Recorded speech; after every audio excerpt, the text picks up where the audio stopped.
watching. And what was said was, quote, "Do we view videos in private or in the courtroom?" And to that, the judge has answered yes. The jury will be brought to the courtroom to view the videos as many times as they like there in the courtroom. They shouldn't be viewing the second videos. part of that Where they is, get the videos? quote, "Do you need to know exact number of exhibit?" You heard the court talking. The members of the jury may not know the exact number, as long as they can generally state the name. Say, for example, the drone video, the contested drone video. Everyone's going to know what they're talking about. So, all that being said, the other issue, quite a talker, is how the judge is responding to a lot of the criticism out there and misinformation. And the judge making it very clear why he made that decision. Something we've explained here on Court TV many times about not referring to the individuals who were killed or injured as victims, because that is a legal conclusion and that would clearly prejudice any defendant in a criminal case. And that is how this judge does it in all of his cases. And I've had those restrictions put on me when I was a prosecutor. It is fair. It is just. It is not showing bias by the court. Let me bring in, for some reaction, Court TV anchor Ted Rowlands, who's doing some special anchoring and reporting for us live in Kenosha, just about a block away from the courthouse. Ted, what did you think about how the judge is very clear to put on the record how disappointed he is at so much misinformation being reported on this? Yeah, I think that it's getting overwhelming, the amount of eyeballs on this and the amount of opinions about this case that are so, at some times, taken to this level that is absolutely despicable. We showed you the stack of emails that has been filed with the court. License plate George 8, Robert 9 Union, Cox's General, as well as PD Ops 2.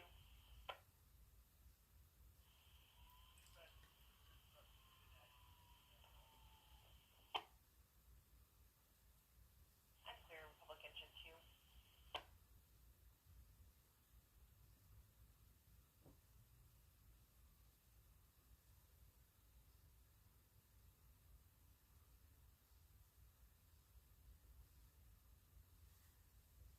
You guys, me in the mute, man. Okay, we're not gonna. He's just gonna talk about this guy, about the judge, and how he got tons of hate mail. The supporters over here on the other side are they're able to hear what I'm saying. You guys, me in the mute, man. But what I want to talk about with this is sequestering. So, kind of like the psychology behind being sequestered here in a jury. Just coming off of attorneys.com. So as sequestered jurors can get antsy and snappish. Instead of ensuring that the defense gets a fair trial, discussions between jurors can become contentious, heightening the pressure on jurors who are holding out on coming to a consensus, which, like what I was told was last night, there was 2 jurors that were kind of in holdout, and they were still kind of trying to go through things. So which means that it could be, and it could be wrong, but it could mean that 10 other jurors have kind of come to a consensus, and these other 2 are sitting on the line there, waiting to go the route of a final decision. So, but another concern is that groupthink comes into play when a jury is sequestered. Now, I've never been sequestered. I don't know what that's like. I've been to summer camp, I've been to football camp, I've been to places where you're more or less sequestered. You got someone walking the halls, making sure you don't sneak out and do something stupid. But you have a roommate, right? So, but if they are able to sequester 12 people, I'm sure they can come up with 12 separate rooms. Or 18 separate rooms in this case after they eliminated a jury, or 20 separate rooms. Big shout out to the Stella Hotel right down there. That beautiful establishment. You guys should check it out if you're ever in Kenosha. But another concern is that groupthink comes. Groupthink. Sorry, I was making sure they weren't back on. Groupthink comes into play when a jury is sequestered. You're with the same people around the clock for days and weeks, and you begin to simply think like everyone else because of it. Which is what we're seeing a lot in this case, just nationwide and around the world, is that we kind of create a little bit of an echo chamber. People gravitate towards like-minded people. They kind of gravitate towards, situational awareness, I guess, from other people that see things the same way. So I don't understand where the world is kind of teaming up in different views of this case, but the last thing we need is for jurors to be in that same position. But like they're saying, everybody it can also keep a defendant from getting a fair trial because there's always a risk of everyone simply falling in line with the majority opinion. The majority opinion here is one that's been under scrutiny for quite a while. You know, well, what is really going on? Was he in self-defense? Was he on the attack? Was he a hunter of people? Was he a hero, a vigilante, the Antichrist? What is he? Is he a representative of a racist coalition? Is he a Proud Boy? Is he this? Is he that? I don't know. Maybe Kyle can tell us. Maybe he won't be able to tell us. Who knows? But the last thing we need is for the jury to be stuck in that same kind of like hive mentality. So the sequester could be a bad thing. However, the exposure that people get when they go home is impossible not to see. You know? So a sequestered jury might have been the best option to keep people from being exposed to what is all too prevalent, which is where we're all here, social media and things of that nature. And I don't think anybody could ever honestly say that they're not going to look. You know, morbid curiosity is going to kick in. This is like that. If you're ever in a fight with like an ex or with a partner, whoever it might be, and you're in one of those text wars, you know, and somebody fires off this beautifully, like eloquently posted, just straight up shot fired, and you get it and you read it and you're pissed, and the first thing you write back is, I'm not even going to read that last text. Boop, and you send that. Yeah, you did, and yes, you will.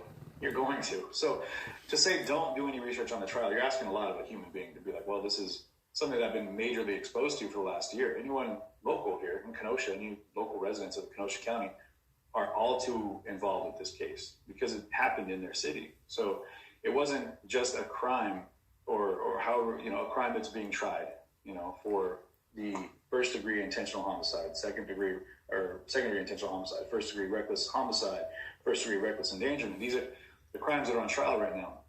But it was an event that took place where these crimes that are being alleged against Kyle took place as well. So yeah, you're intimately involved. It's 100% involved in your city. And these folks that are in Kenosha here are now being put on stand or in a box of other people that they might even know each other. Who knows? Who knows? I mean, it's not a big place, you know.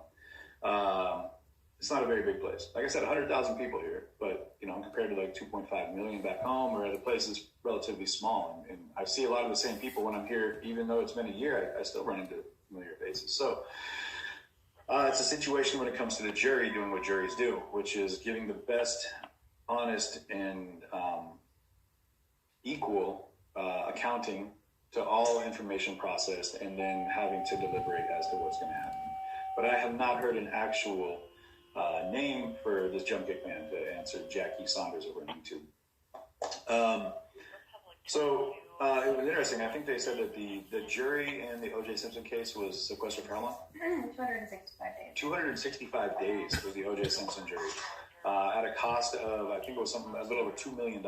So, and the jury's questions that they had in this one: do we view videos in private or in the courtroom? And my question would be, where do you get your videos in private? You know, do you have like a preset DVD player that's got these DVD that's just loaded with only the videos from the case? Are they expected to go back into the case itself via court TV, whatever, you know, PBS or any of the other places we're watching? I don't know how that works. I don't have any workings, but and then they also asked, do you need to know exact exhibit number of the photos? I mean, really, you guys, one of the things the judge said, which I thought was pretty poignant, thank you, was that he said flat out, it's going to be one thing you have to look at, first and foremost. Was this self-defense? If this was self-defense, nothing else matters. It's all, everything else goes away. But we're done with it. That's it. If it's not self-defense, now you have to go ahead and figure out what charges are going to stick. What charges are actually going to go through? Is it going to be intentional homicide, reckless homicide? Is it going to be intentional endangerment, reckless endangerment? All these different things that stack up to a lot of time served, up to a life sentence. So, yeah, there's a lot going into this. We're seeing that this jump kick man. Let me take a look at that, because this does come into play right now, and I'm curious to see where the world is on jump. You can't go anywhere. I put in jump, and jump kick man is the first thing that pops up. It's like a number one the Bird page post. So let's figure out who this person is. As according to Wisconsin Right Now, guys, I don't know anything about this site. I don't know its leanings. It's in Valor. There is Hope, Milwaukee Press Club, Excellence in Wisconsin Journalism 2020 Award. So they are an award-winning, accredited news outlet here. I'm going to pull this up for you guys here so you can see what I'm looking at. I'm able to keep tabs and make sure we don't run over on the WisconsinRightNow.com. Yeah, so I'm going to pull that up for everyone to take a look at so we can get an idea of what exactly we're talking about. So let us jump in here. The breakdown that I am looking at right now of this jump kick man. And let me get out here on that. There we go. We're here. No, not that one. Oh, here we go. Okay, got you guys. Again, just bear with me for 2 seconds here. I got you.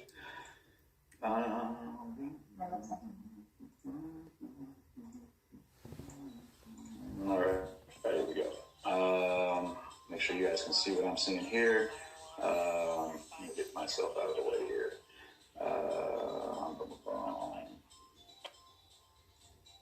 There we go. Okay, so again, this is in the Wisconsin Right Now, WisconsinRightNow.com. And this, I believe, came out 12 to 13 hours ago. So, the tail end of yesterday was when the story came out. However, I think it came out a little bit earlier about that. So, Rittenhouse trial, Maurice Freeland, suspected of being jump kick man. They're saying that this gentleman on the right is the same gentleman on the left kicking Kyle Rittenhouse.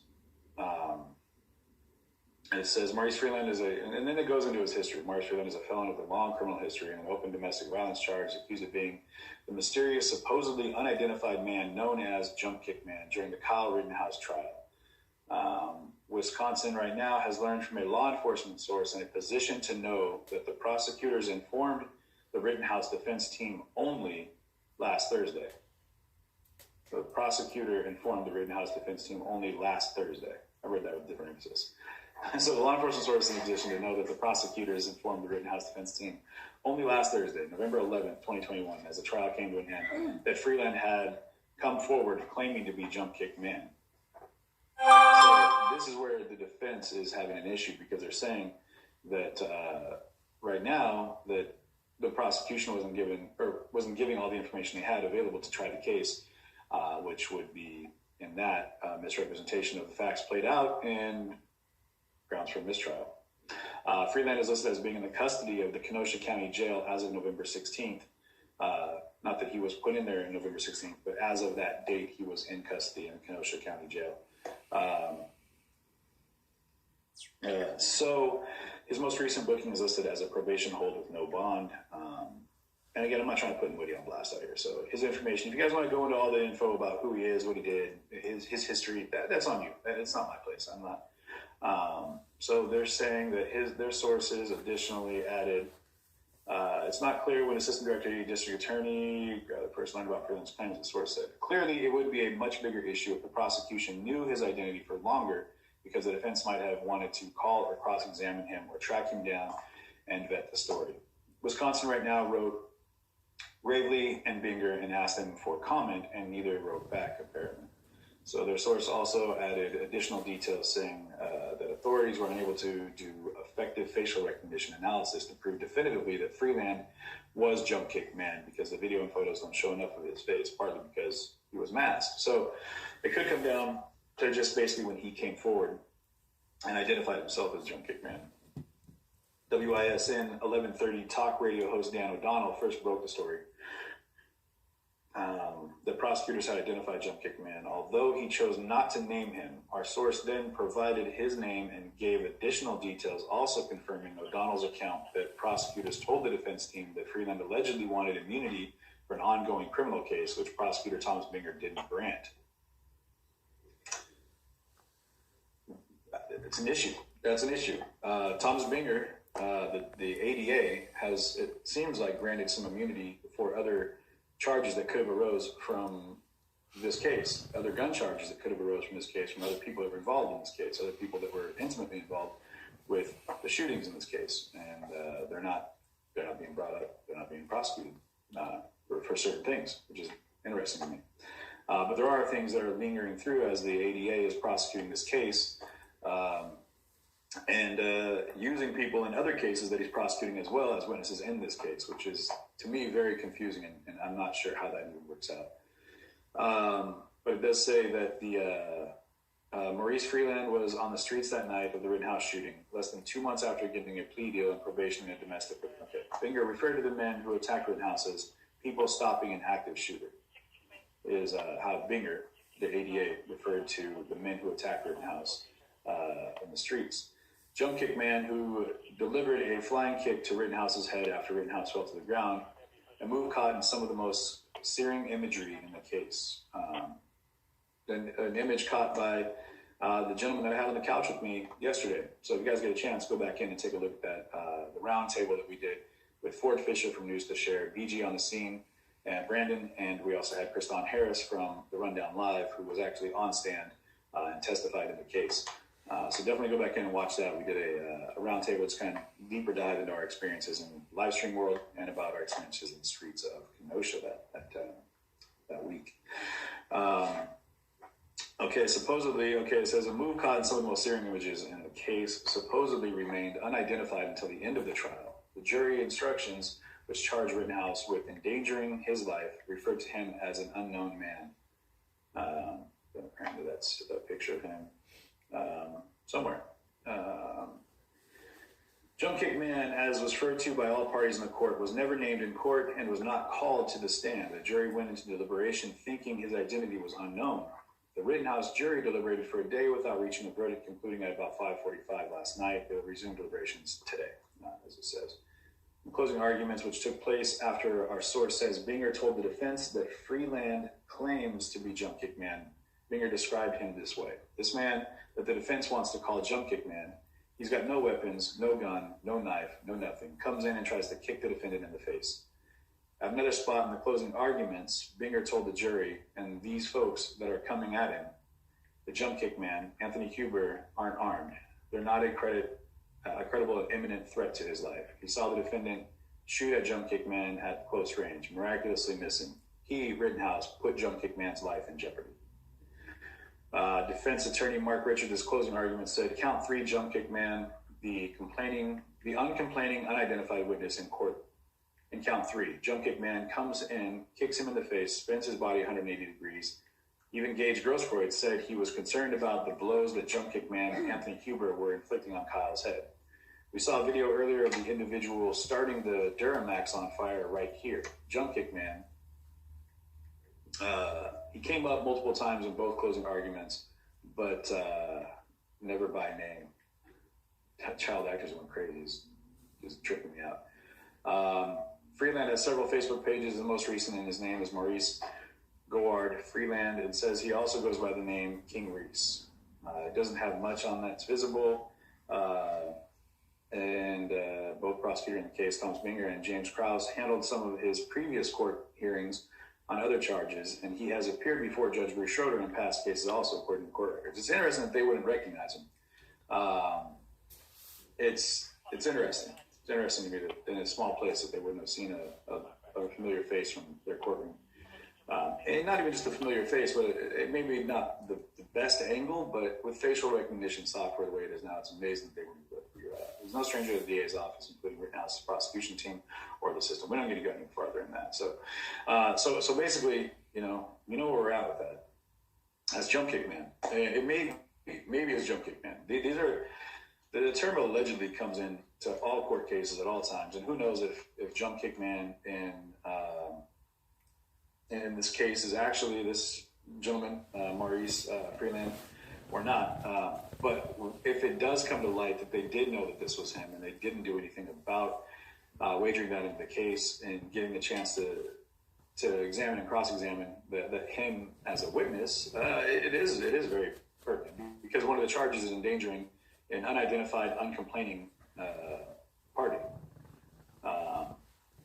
And I believe that the other one is going to be Richie McGinnis. So and you guys, we're blurring into a lot at this point because we're so many days into this, so many hours into the seat. But were they putting the focus on Richie McGinnis and now on Jump Kick Man as two people that were recklessly endangered or endangered by Kyle Rittenhouse? And if that's the case, then we'd have to ask if Jump Kick Man, once identifying himself, is actually going to say that he felt endangered. On my video, if you guys recall, as I'm walking away from the scene of Anthony Huber and Gage Roscoit's, after that part of the shooting, I'm walking up the street and I was trying to collect my thoughts and figure out what was going on, and a person comes up to me and says clearly, and I haven't gone back and tried to do my own identity, breakdown on the video because they have all access to all this. But I said, I just saw him shoot somebody. He's like, yeah, you tried to shoot me twice, man. You tried to shoot me in the face, is what he said, I believe. I'd have to double check the tape on that one, but I'm sure you guys can remember better than I can at this point with all the stuff we've seen here. Maybe that jumped out at you. But, yeah, so I don't know. But if it changes the verdict's ability or the jury's ability to come to a verdict, then it definitely needs to be taken into consideration. And someone asked, does the crowd up front, do you think the crowd up front is swaying the jury? I don't think so.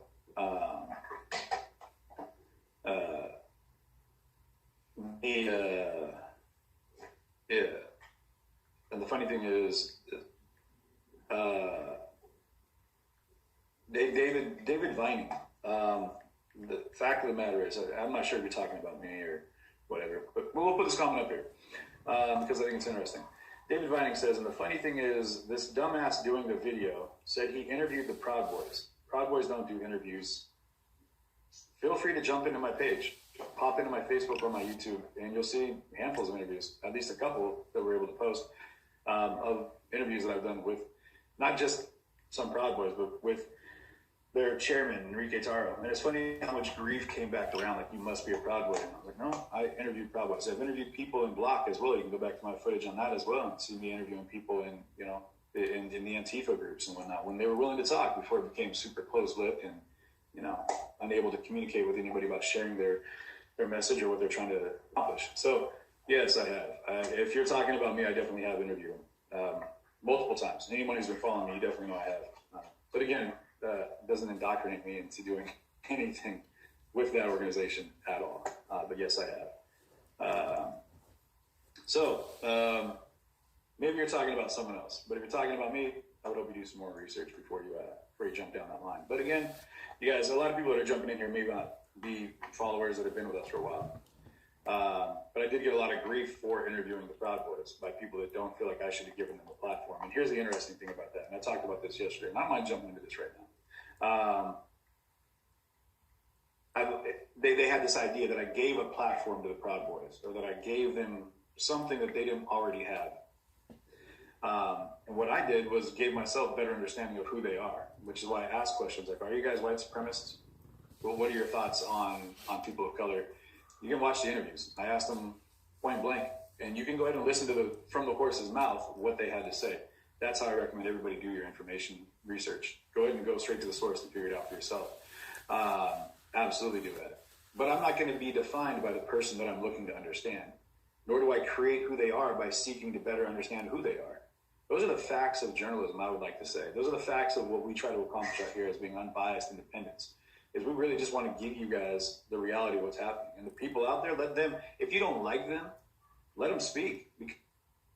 You might figure out how to do it, and they might just say enough to bolster up and to galvanize your hate for that individual. Or you might find that they say something that opens your eyes to what you might have thought, and maybe you weren't thinking that maybe it's not accurate. Who knows? But I watched the interview. It's funny because one of the things that came up was I watched a documentary on Adolf Hitler on Netflix, I believe it was. This is right around that same time.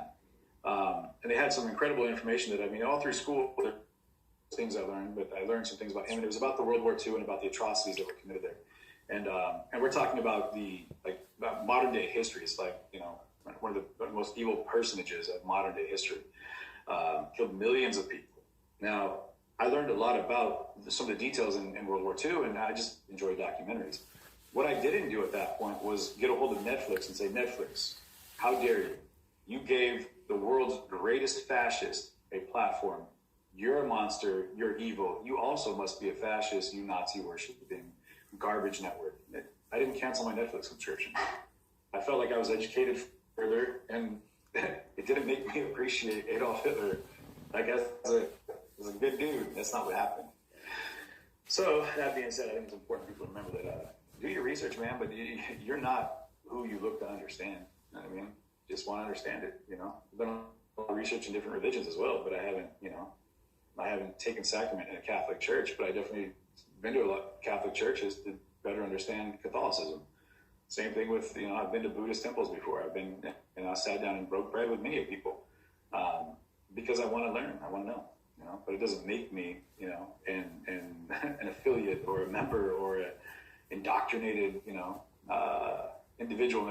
Watch Vice. For these people, and I guarantee they do watch Vice, you guys. I guarantee you, watch Vice. Some of the deep dives these guys do, I would love to find my hashtag Vice. You guys wouldn't poke me out there. I would love to get the opportunity to have the backing of Vice. Because some of the things they've done, they've gone into the cartels, they've gone into all these different places and done deep interviews and had people that are, I'm talking like changed, altered voices and, 100%, blocked out conversations with killers and with, international drug dealers. And I believe they've done working on one or just to finish one about sex trafficking and things where it's just intense.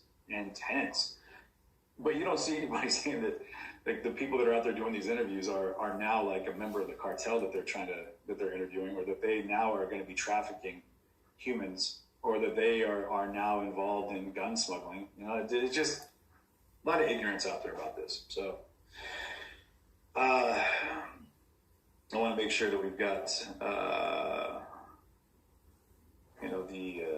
the trial running if it comes up. As of right now, we're still at break. So Roger that. So so that's some thoughts I had to share with you. Your old work, if you've been banned or modded out, I apologize. We're having to watch these comments tight because you guys, especially last night, you guys, there was a lot of things that were coming up, a lot of comments that came through, and there's stuff that people have been saying and joking about and saying whatever from the jump about, like saying that I'm a cop or a fed or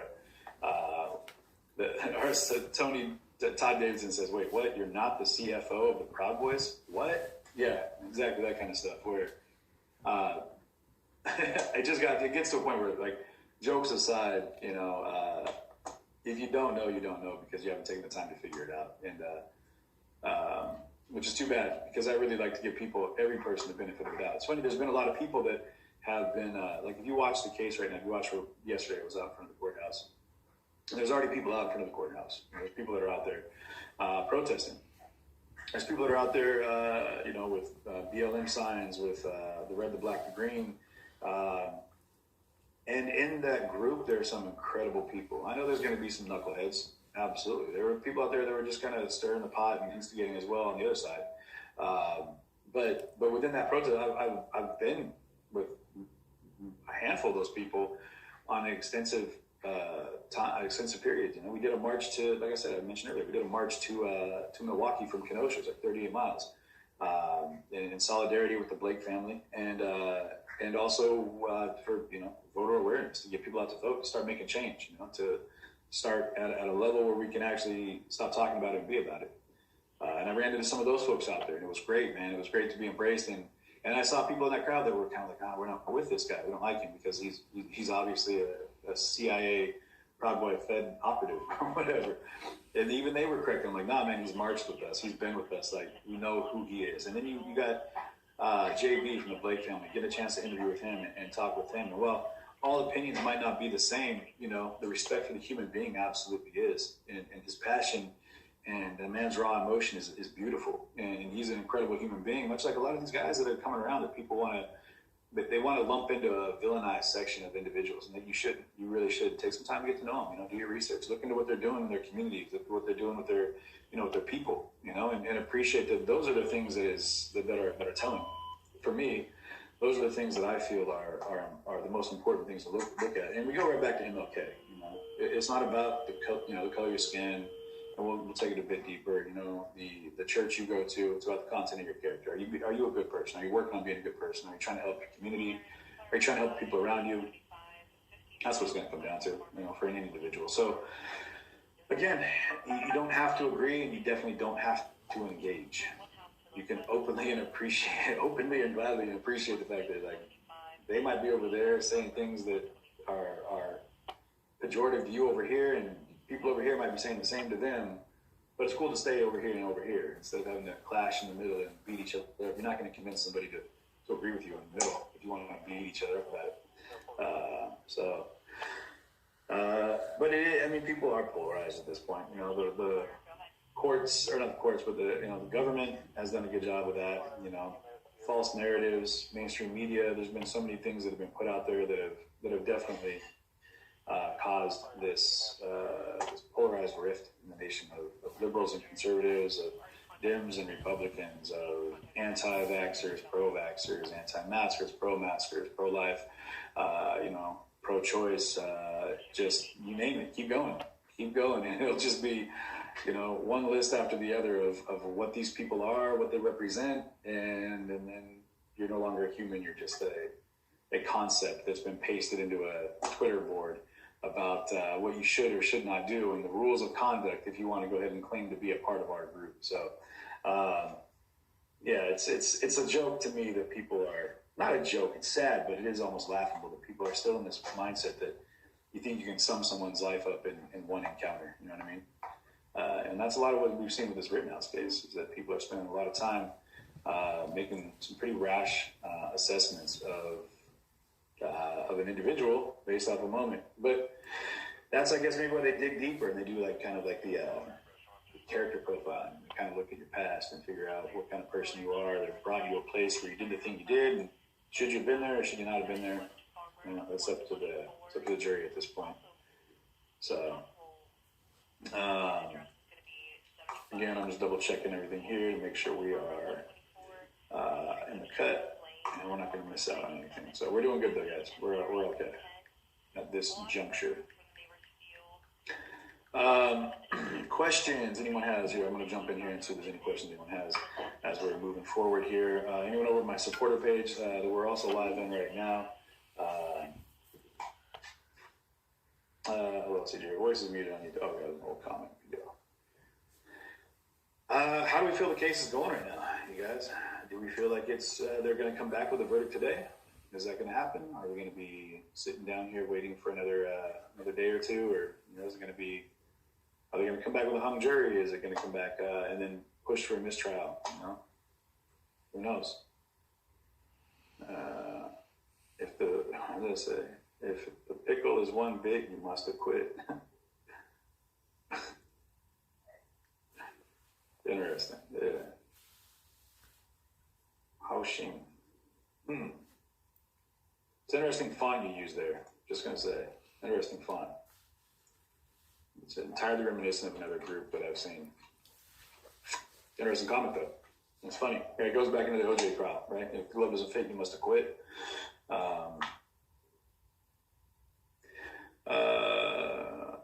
Let me say it's going. It's going sideways,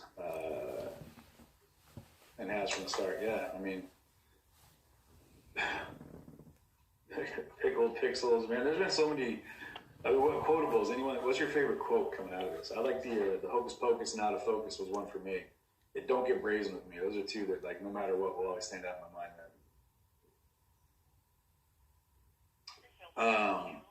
Sydney Stringfellow. I'm not sure who that is.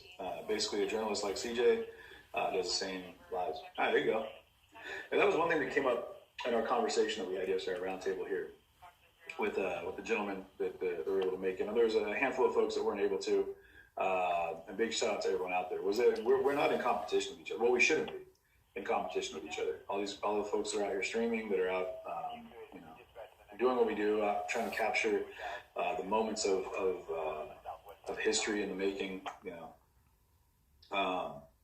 all of that is to be said that there's an insulated comfort in the grouping, obviously, but also the knowledge that, like, if we miss something because we really want to see it in its reality, they might have it from the other angle, which is exactly what came up in this case. That's a big deal. And so I definitely feel it's important that we support all different independent journos that are out there, live streamers, independent journalists that are out there doing their thing to best capture it. And it's not just mainstream media that you see out there alongside with the mainstream media tents. There's other independent, outlets that are here in Kenosha. And I say here in Kenosha because we're here in Kenosha. We're, like I said, live in Kenosha. We're just around the corner from the courthouse here. It's easy to jump into the madness of the courthouse when really, I have no desire, honestly, at this point. We're here to make sure that we capture everything in this case that we've been following and have been intimately involved with for the last year plus, but also to give an accounting of what will happen in the wake of a verdict. Here's the thing that I'm curious about for people that feel that the verdict is going to stem an outpour or a protest and whatnot. Here's for a riot. Real fast.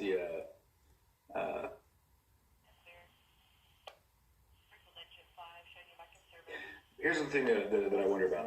At what point, much like when it came down to what buildings were looted, what buildings were burned, what buildings were destroyed, what buildings were vandalized, what is there a level to the type of protest and or riot, if you will, that'll happen based off of what type of verdict comes out? Like, what if we'll say Kyle isn't acquitted and he is they hit him with reckless endangerment of the second degree, and he ends up getting a sentence that the judge puts out of. Get ready to go live. The judge hasn't turned on the camera yet. The lawyers have gone back in the courtroom. Okay, and that's, did he give us an idea? Sorry, we're just double checking in the studio here. Both pulled up, and so neither of them. Okay. It just said the lawyers have gone back in. They're arguing over drone footage. Cool. Oh, yeah, so they're arguing over drone footage, but if that's live in the courtroom, I'm going to put that up for you. So, no, yeah, they're not actively live in the courtroom. They haven't had a chance to see them yet. But, so the thing that I'm getting at is, just one second, is there a level? Like, what's going to happen? So if it says, like I said, maybe the judge comes back and says, hey, you get 5 years for reckless endangerment in the first degree. Is that enough of a sentence? Is that enough of a penalty for people to feel like justice was served?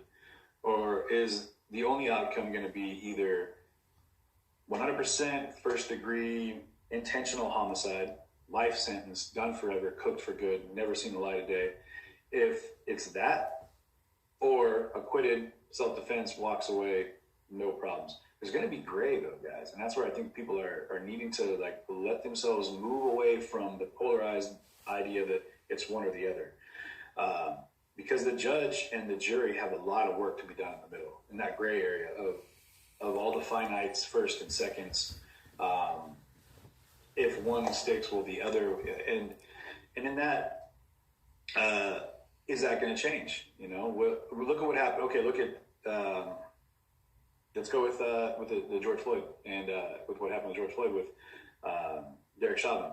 Derek Chauvin, as you saw, we were out there at the courthouse, and the verdict came through and got 25 years, I believe. And correct me if I'm wrong. I know it was 25, 27, something like that. People marched. People were mad, though. People were very upset. There were people crying in the courtyard of the, in the yard of the courthouse about the verdict. They were mad about it, and I didn't get it. Well, 25 years, this guy's cooked. I mean, he'll be. I don't know the exact age of Derek Chauvin, but I know that if he has children, they'll be fully grown and have family of their own by then. I don't foresee a spouse sticking out a 25-year sentence. I don't see that happening. I don't know. I can't imagine wanting someone to put their life on hold for 25 years for me at a young age if I was going to do a prison sentence like that. all that being said, there are still people that are super angry about it, super mad about it, but no riot. Officer Shesky, the officer here in Kenosha that shot Jacob Blake 7 times in the back. Also, no charges filed and back on the force. 22.5 years. Thank you, JC. I appreciate that. So Derek Chauvin was at, where are we at? 22.5 years. Officer Shesky's back on the force. No charges filed. The law did what the law does. And no riots. The city didn't burn. And, now we're here. Now we're at the Rittenhouse trial. And Kyle Rittenhouse also shot people. He's also going through due process right now, but much more so than what happened even in the Shesky case. There was no, we'll leave that alone. But in the Rittenhouse case here, we have a jury, we have a judge, we have a prosecution team, we have a defense team, we have all the process that needs to take place to get us to a conclusion that I think we all as a people can agree on, that the courts did their job. A panel of our peers, members here of the very community in which that took place. So is it enough? Is it enough for people to accept that, hey, at this point, okay, this kid's life's altered forever, no matter what. Even if he catches a minor felony with time served, whatever it might be, he's got a felony in his record for the rest of his life, which is obviously very minimal in the scope of lives that were lost and physical trauma to another individual. Chauvin's wife divorced him already, apparently. Okay, thank you for that, Jenny. So,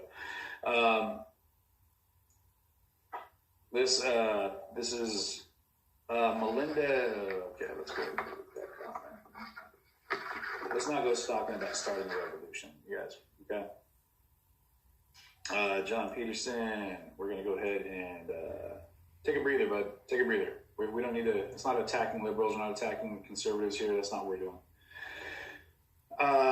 So as we're looking at it right now, the drone footage, the jury asked to look at the drone footage again. So this is what's going on right now. And we've got the lawyers are going back in, presumably to argue over it. But I don't believe that they're going to do that with, like I said, any cameras present or the jury present. And then you have the defense. The footage can't be trusted, is what they're saying. Altered by the prosecution. Prosecution says the footage shows Kyle pointing the gun at the protesters. So again, we're down through all of this other footage. Through all this other footage, through all these other things that are coming up, it comes down to this basically, this drone footage that showed up at the end of the game. And we have countless hours of footage from multiple other people, much of which were right here sitting on this couch yesterday, talking about what they saw, what they experienced, and with the videos that we all shot, amongst the others that were there, the video didn't even come in. And the people that were very much intimately involved have a pretty strong view of what they think happened in the streets based off what we experienced. So I don't know, man. I do know that it's a tough road, man. It's a tough road for this jury. They got a lot of work to do. They've been working on it now, and I wonder if if it does come down to just a couple holdout jurors that are saying, like, what are they holding out on? Are they the two that say not guilty? Are they the two that say guilty? Where do they sit? What's their take? Yesterday it was the center of your ire, Mr. Binger. Favorite quote. Yesterday it was the center of your ire. Mr. Binger. Toby Townsend over there in the supporter group. Yeah, those are that. Yeah. There's been a lot of interesting sound bites to come out of this case so far. But I want to check out some of the comments here and make sure we're jumping into this. Way to fall for MSM tactics and divide and conquer left, because let's take a look at this. Jeff Adelman over on YouTube says, way to fall for, and I'm sure this is in response to something that someone else said, but way to fall for MSM tactics to divide and conquer right, left. That's how propaganda works. and is the number one enemy of the American people. Education and literacy have been dumbed down for decades. Man, look where we're at now too. I mean, most of us are on a social media network watching this, and we take a lot of our cues in life from that very thing. But we all know that, I mean, that hashtag no filter is hashtag bullshit. Let's just call it what it is. We're not putting up raw footage of ourselves looking as rough as we possibly can. So what we're seeing online is always going to be the best version that we could put online. And with the way the world works with Photoshop and everything else, we can make some pretty amazing things pop up that are not the actual reality of what we would be looking at if it had no filter. So, yeah. And it's interesting to me. Oh man, some people. Reese, good looking out. Some crazy little people. What can you do?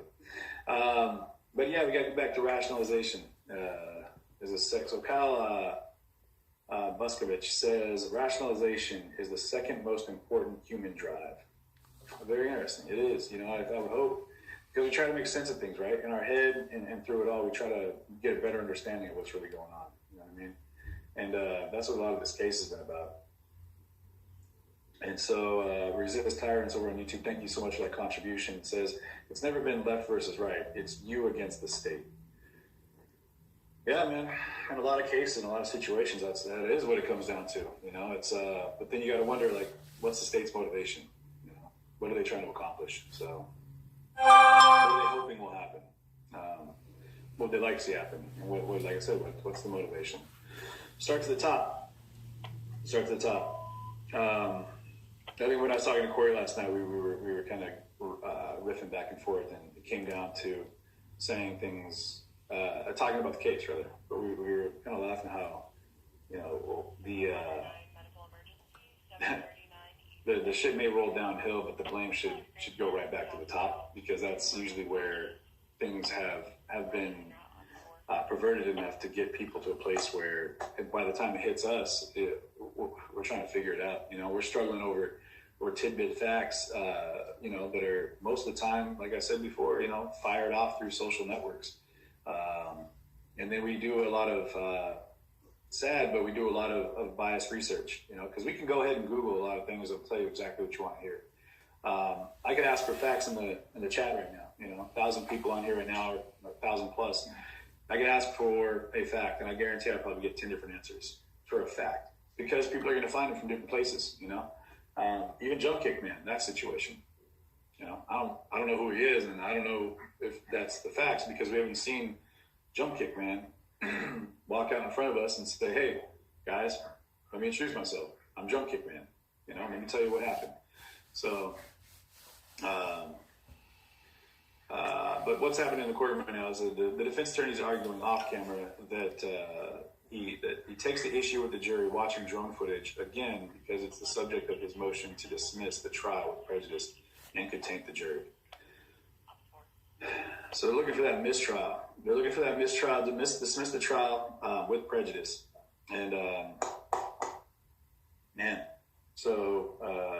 with prejudice is permanent, just so you guys know. So if it's dismissed with prejudice, that's it. Done and over with. It's a wrap. They're going home. All charges dropped. The trial itself can't be retried. It's over. That's it. Other charges, there could be things like, civil charges or, civil suits that are brought up. Those tend to come in on the back end. But as per the main charges right now, I don't know why we can't watch it. It's interesting that this is the argument that we can't see. You know what I mean? I don't know. I'm not sure what that's all about.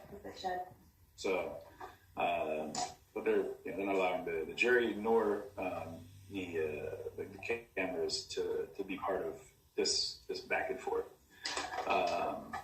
And I guess it's basically comes down to the judge being just straight up fed up with media coverage, which I can, I imagine when you're talking about the exposure of this case, it's a massive case, guys. I mean, make no mistake that, we're here right now. We got about 1,000 people with us right now. There are hundreds and hundreds of thousands of people all around the world watching this case right now, waiting to hear what will happen. And then not just waiting to hear what will happen in the case, but then I think the big focus at this point for a large amount of people is not even so much what the verdict is going to be, but what's going to happen because of the verdict.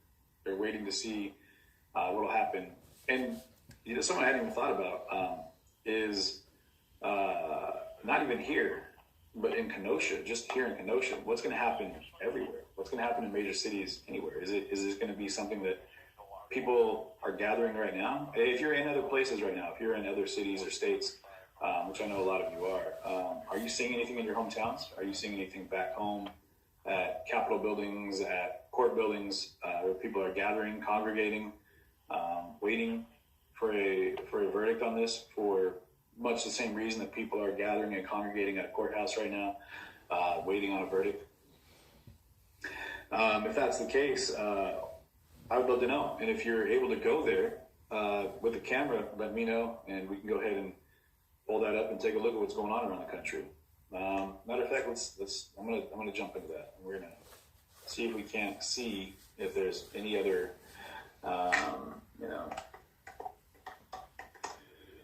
any other Rittenhouse trial protests happening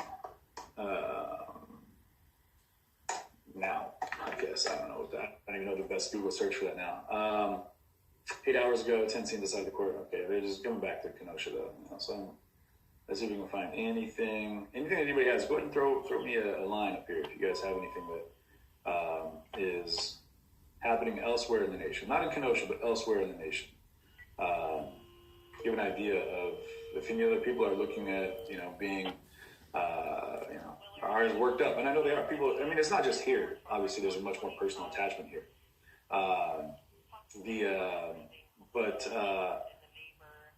Frank speech. Let me check that out real fast. Someone asked if the mural was still up. No, it's not, but it's preserved. Which is great.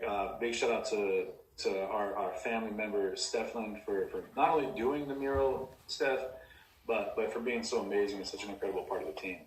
I appreciate that, and for preserving said mural is great. It's still alive.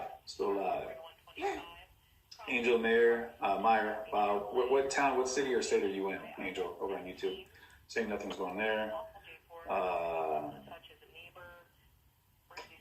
Jonathan Houston says, I say be prepared. I think something is going to go down either way it comes out.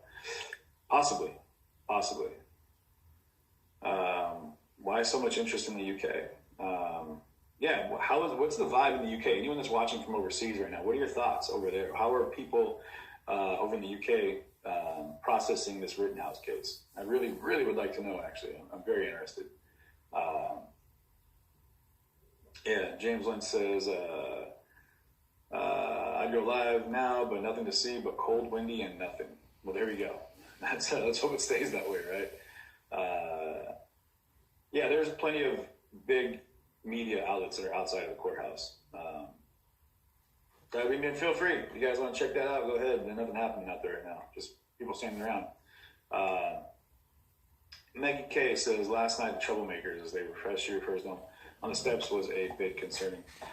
You guys, from what you hold a gun in the UK, you get arrested. Says all white. Something to be. Haven't seen anything in Capitol Hill, Seattle. Have you heard of anything, CJ? No, I haven't. I haven't heard of anything. Jackie Saunders, what's going on in the UK? Let's hear about it. I want to know. Now the jumping man has been identified. Everyone thinks he should have testified. Jeff Romero is talking about jumping man, yeah. And Yellow Pants, on the other hand, could have been a good one to put on the stand. Example pointing of Kyle's gun. I think that if those two players, and I'm going to bring this up while I'm waiting to hear back from you in the UK. The UK says, I don't think that's what the UK says. But now that Jump Kick Man has been identified, everyone thinks he should have had testified. I don't think him testifying would do much. His actions are clear on video. Yellow Pants, on the other hand, could have been a good one to put on the stand to examine the pointing of Kyle's gun. My thoughts. Yes, absolutely. I think they both should have been on the stand. With how much they were intimately involved in the case, that term Jump Kick Man and Yellow Pants Man was used hundreds of times throughout the course of the last couple of weeks. I absolutely believe that they should have been put on the stand as they were intimately involved in the case. Whether they had much to say or not, I think that they should have been put on stand if they were identified and able to. However, apparently up until recent, they have had no they've had no identity put out for Jump Kick Man up until recently.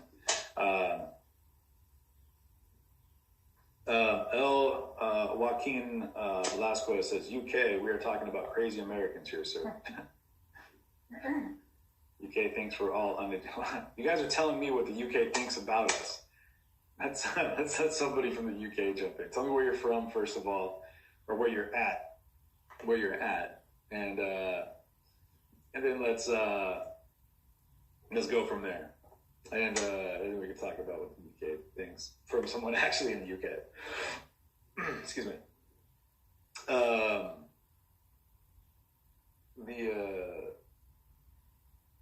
So we'll see. Not just the UK, anywhere else in the world. We have people watching from Africa. We've got people.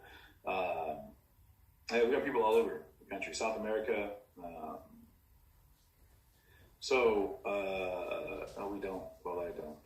Great from Manchester, UK. The UK, the justice system guilty until proven. So I don't know. No, I'm from Union, Kansas, UK. The UK isn't in the justice system. Okay. Well, we're going stretching here. South Africa. What's up? Oh, Valerie Smith, are you in South Africa right now? If so, that'd be amazing. Love to hear what your thoughts are from anyone down there in Joburg or any other places. Yorkshire, UK here. Don't watch TV, but nothing on the radio. Thanks, Ed. You don't watch TV, but you're watching on YouTube right now, right? So I think it's all kind of the same. I'm sure you can gather from the local YouTube channels that are popping up in your frequency or in your I'm First Alert Chief Meteorologist Ron Hurst. A new station alert has arrived for your area. But it's interesting, man. This is definitely, I feel, a precedent-setting case. Central Illinois says it's quiet. South Carolina says it's quiet.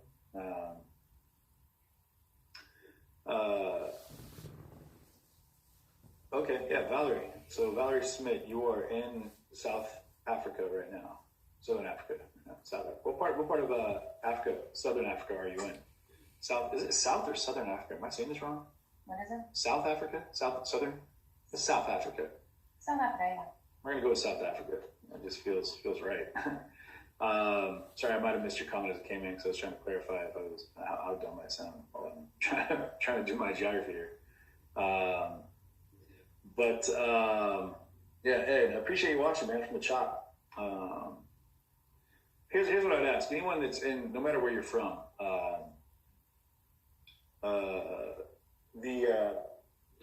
no matter where you're from, keep tabs on things. You know, feel free to send us an email if things are happening. Actually, I'm going to put out that ask right now. I encourage everybody watching. No, Todd, that's my VP that you're hearing right there, Shamlin. Here's my ask: if anybody in any major city or any city around the country and or world, if it's South Africa, Pretoria, okay, beautiful. Thank you for that contribution. I'm from the UK and Kyle, okay, if that's what they're saying. Yeah, I don't know why they didn't call me, but what I'd ask, what I'm asking is that if you're anywhere in the world and you see things happening and you see that there's something going on, reach out. Reach out. Hit me up at CJTV.live. You can email me there. If you want to go live and you're out in the scene and there's something happening that you really you feel is important or something that's going on that you feel is very relevant right now in the world. Also, again, reach out. There's a good chance we could pull you into network and we could host whatever it is that's happening right there. And that's an ask for everybody. I ask everybody right now, please jump on board and be a part of this live stream nation, if you will. And we'll get a chance to really source our information from all over the world. So let's do that.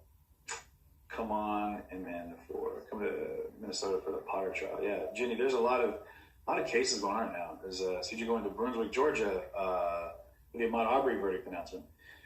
We're trying to get around, man. We're definitely flex stream. We're working on it. There's the Charlottesville trial happening right now as well, which, I mean, if you want to talk about a racially charged trial, watch that, because what we're looking at here, and that's where you don't have to go far to figure that one out. This one here is a stretch to say that this Rittenhouse trial has anything to do with race,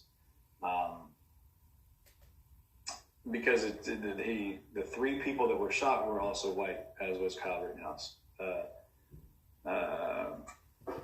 I don't know how to put up a voting thing, Angel Meyer, so whether or not I think Kyle Rittenhouse is going to be found guilty, innocent, or acquitted.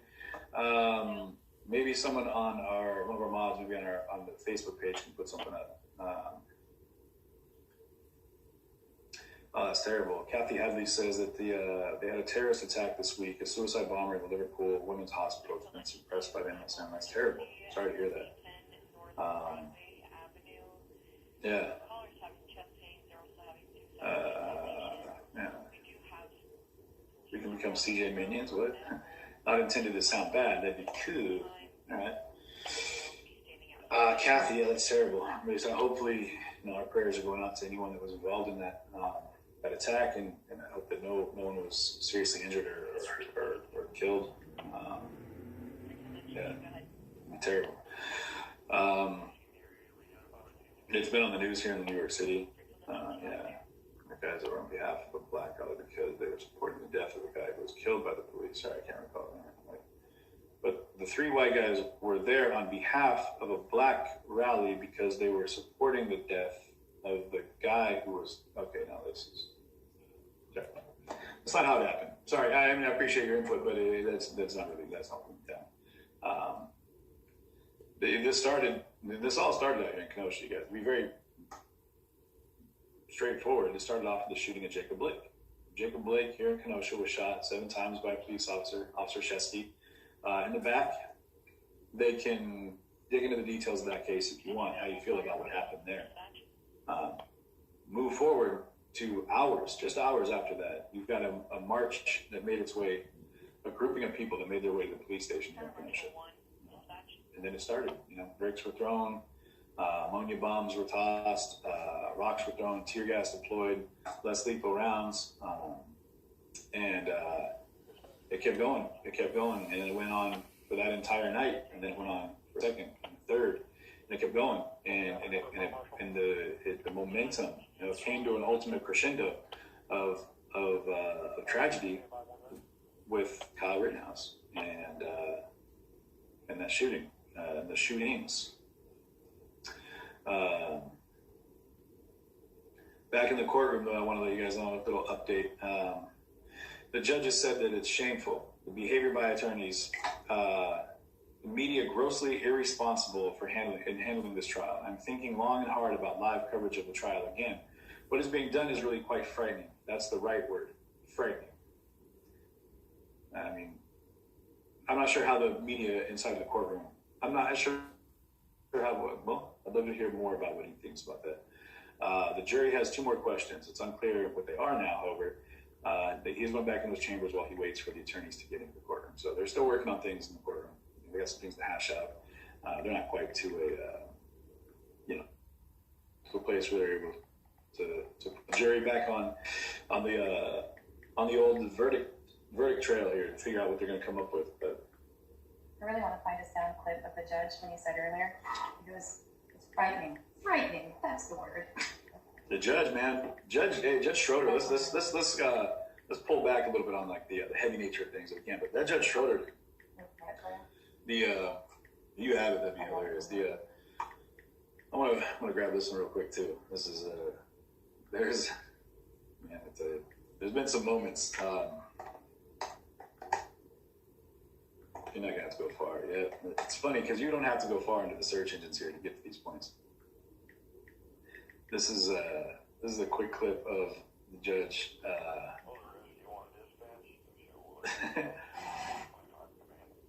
Do you have that audio, buddy? I do, yeah. So this is the judge. Oh, let me swing it this way here. Okay. First, he's talking about the shameful behavior of the lawyers, and then. And I think it's shameful, some of the things that are being done to these people. And when I talked about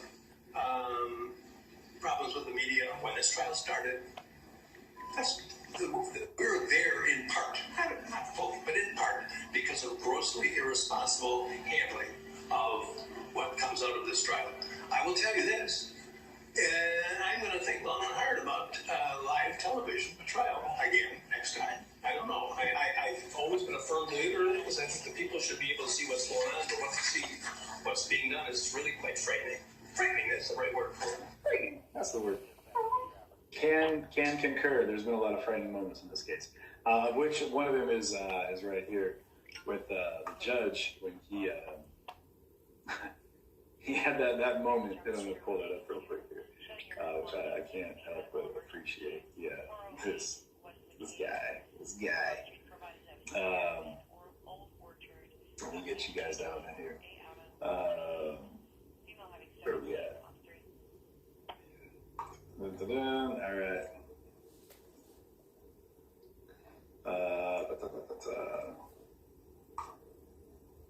Right. There we go. So, this is when the judge, I'll let you guys listen. That's great.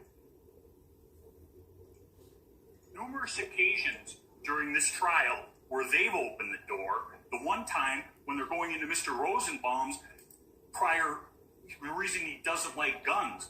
And I said something, I whispered in Mr. Krause's ear, it's because of the prior convictions. Please stop. And he did.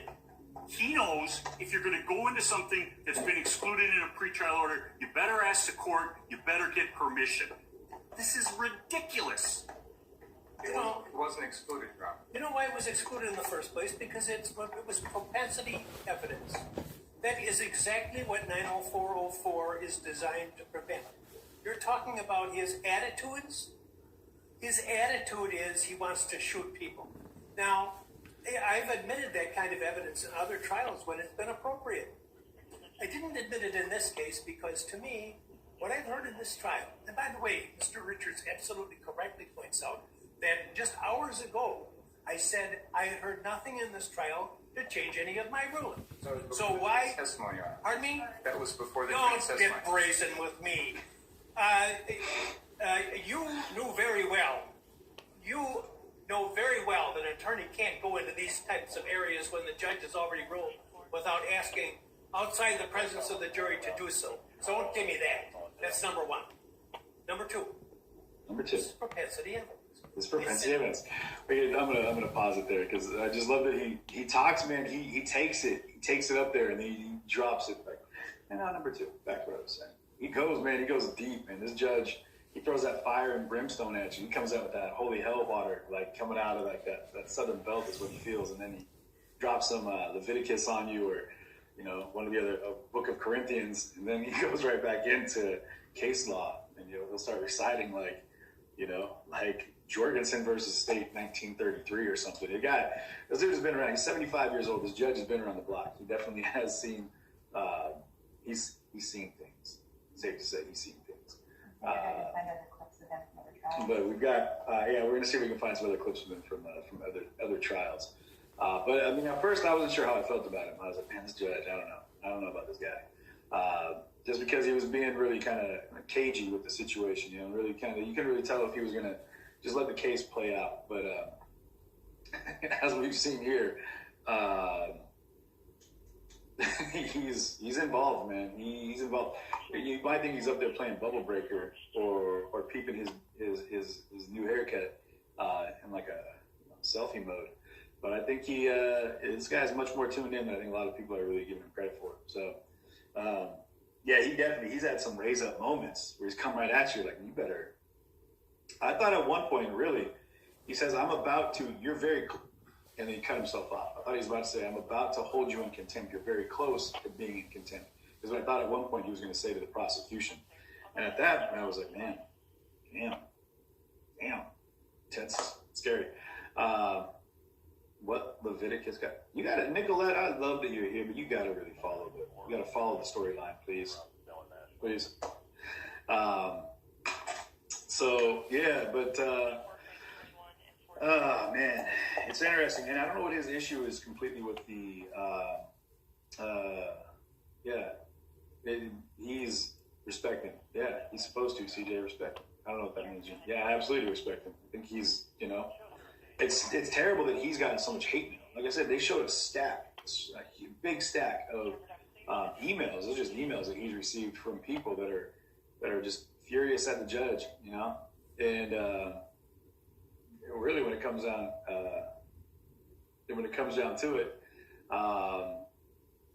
he's there to navigate the waters of the case, and then at that point go from there to allowing the verdict to go to the jury and let them do their job. So it's interesting. It's interesting that people have so much hate for this judge. I don't think that, and I think that the people that are coming in, what's interesting too is the people that would say Kyle is guilty, and from what I've gathered from a lot of the hate mail is that they're not allowing the prosecution to do their job to the best of their ability. And the anger probably comes from they feel like the case from the beginning was slipping away from prosecution being in control of the litigation there. I feel personally 100% that the prosecution, regardless, like I said, I've got no horse in the race here. If Rittenhouse goes to prison for life or not, I'm not personally staking that. But from what I've seen in this case and watching it every day, from beginning to end, is that the prosecution has done a pretty stale job of prosecuting. Just saying. Moving past that, maybe they're doing the best they could with what they have to work with, which could let us all believe just by rationale that maybe the case looks so one-sided as the prosecution does the best they can because it is all one-sided. I don't know. That's up to the jury. They got to figure that out.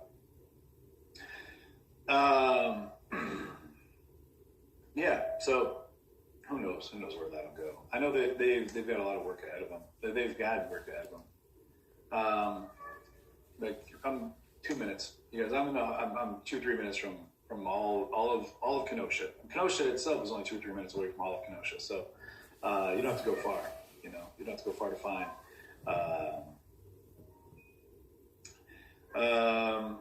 Okay, Angel asks right here over on YouTube, CJ, how are you feeling about all this, and what do you think is going to happen after the verdict is read? What are your personal feelings right now? My personal feelings right now, if you're referring to the verdict, I don't know. I honestly don't know.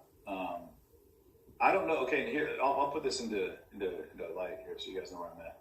I don't know what happened with Rosenbaum because I didn't see it. I have no idea what happened there.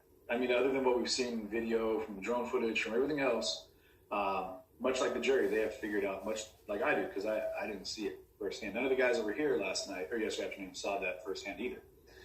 So I don't know. I don't know if it truly was in Kyle's heart self-defense, or if he murdered Joseph Rosenbaum. Moving past that to what I did see was a crowd chasing Kyle Rittenhouse. I saw a gun being pulled on Kyle Rittenhouse. I saw Kyle Rittenhouse getting knocked down, getting attacked on the ground, and then I saw Kyle Rittenhouse pull the trigger.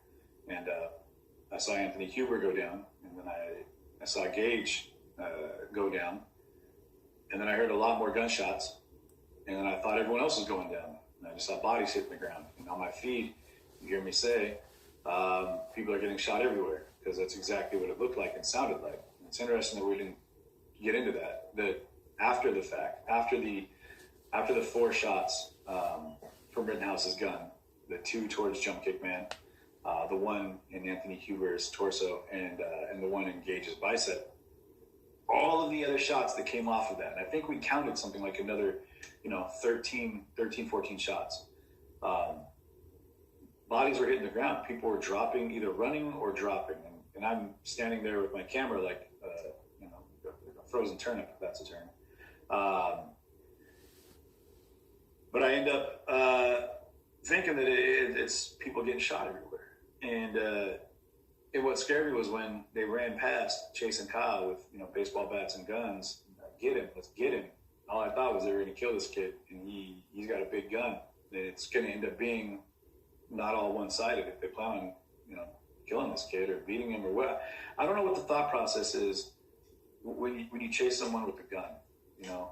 Like I said, I wouldn't, if someone had a knife, I wouldn't chase someone down with a knife because I don't want to get stabbed. I don't want to get cut. I don't want to get hurt. So that the mentality that goes into chasing Kyle down while he's running with a gun and running towards police, that baffles me. Honestly, it completely baffles me. And I would hope that that anybody that is in that frame of mind would think better of themselves and of the role that they play for the people's lives that love them, and not do it. Let them go to the police. But the story, we all know now. I think in this, hopefully, in this case will change the way people look at things like that, and they can realize that there's going to be footage, there's going to be cameras, there's going to be video, there's going to be plenty of things. If they felt like Kyle was an active shooter, and that he was just murdered someone in cold blood, whatever, and he's now running away, he's going to get away, he's going to escape the scene, and no one's going to ever prosecute him for his crime. I think we're pretty much past that thought process now. I think we could say we're safely in the ground, so that you can't go anywhere without somebody knowing exactly, without knowing exactly who the guy is. People are going to talk. People always end up talking. But not only that, but there's going to be plenty of video. There's going to be, if it's in a situation like this. So I would encourage people to leave that alone. Don't put yourself in harm's way. I avoid putting myself in harm's way nowadays. I realize that I got a lot to live for, and I got a lot less patience with people in some situations. But I don't feel like being in danger's way,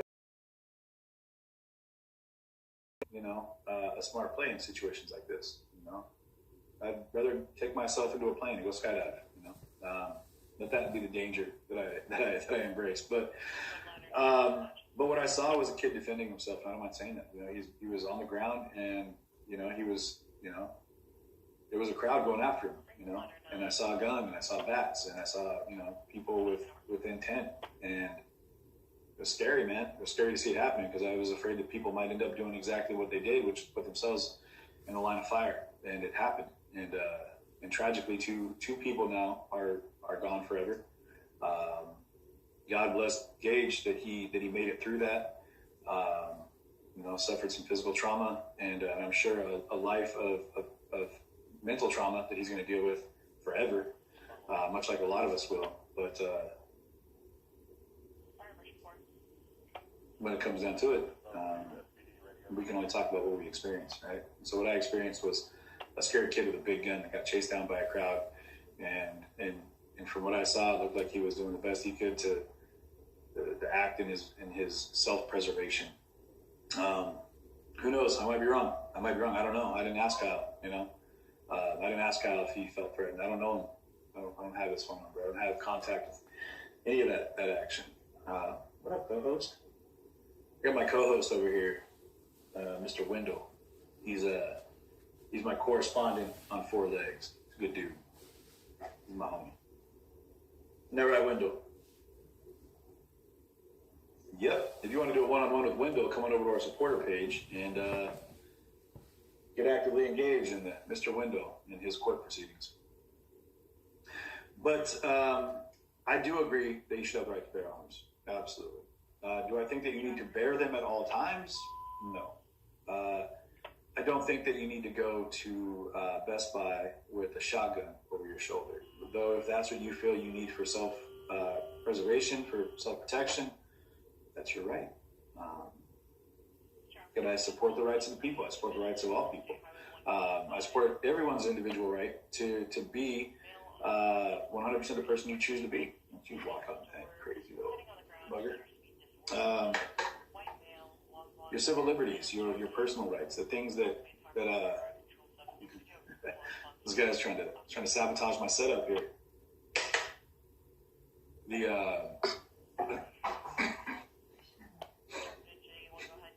Not anymore. Not anymore. Sorry, Wendell. Oh, stupid cat. Hey, bud. So you want to say hi to everybody? What's up? You want to say hi? This is Wendell right here. This is It was a window the studio cat. He's gonna be kicking with us. So, yeah, you could say he fell, or he was violently thrown to the floor by my EP over here. But yeah, man, it's sad because you want to see people stay safe, you know, and people felt, you know, I want to see people able to exercise their rights as well.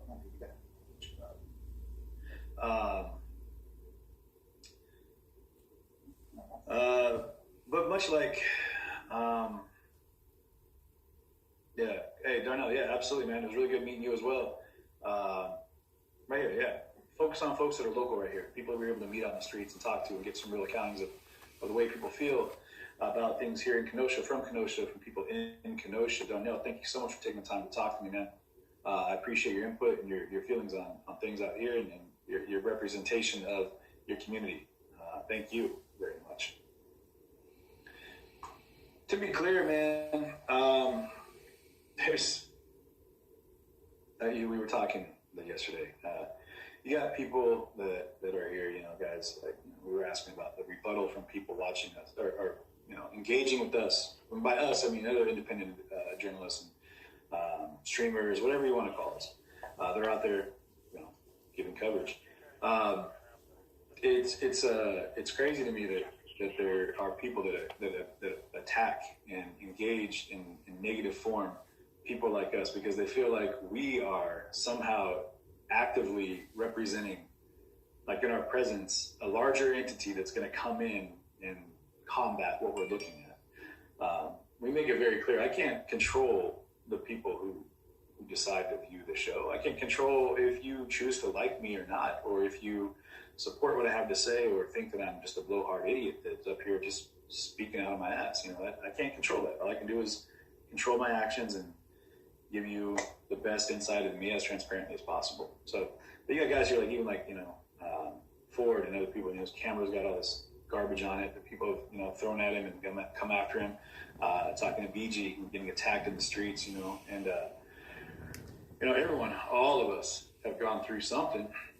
What's crazy about it is that there's this idea that people are even assuming that they can reach out with violence towards individuals because they don't appreciate that we're even there. Because I'm not an enemy, you know what I mean? And I've said this in so many situations around the country. I'm not your enemy. I'm definitely not your enemy. If you actually sat down and asked me questions, if you talk to me, it doesn't matter what side you're on, you would find out real quick how much I really do agree with so many of the things that are out here under controversy. On both sides, you know, and I've got my own views and I encourage people to do their own research. And there shouldn't be anything villainized about that through the eyes of a protester or through an activist or anybody in that realm. I would hope that you would encourage that. I would hope that the intelligence in you would come through and you reach out to people like myself, Ford Fisher, BG on the scene, The Rundown Live, Andrew Mercado, all the other people that are out there, Corey Elijah. Reach out to streamers that are out there. Reach out to people that are out there and ask them to jump in on platform. You know, ask them if you can get your word out there, man.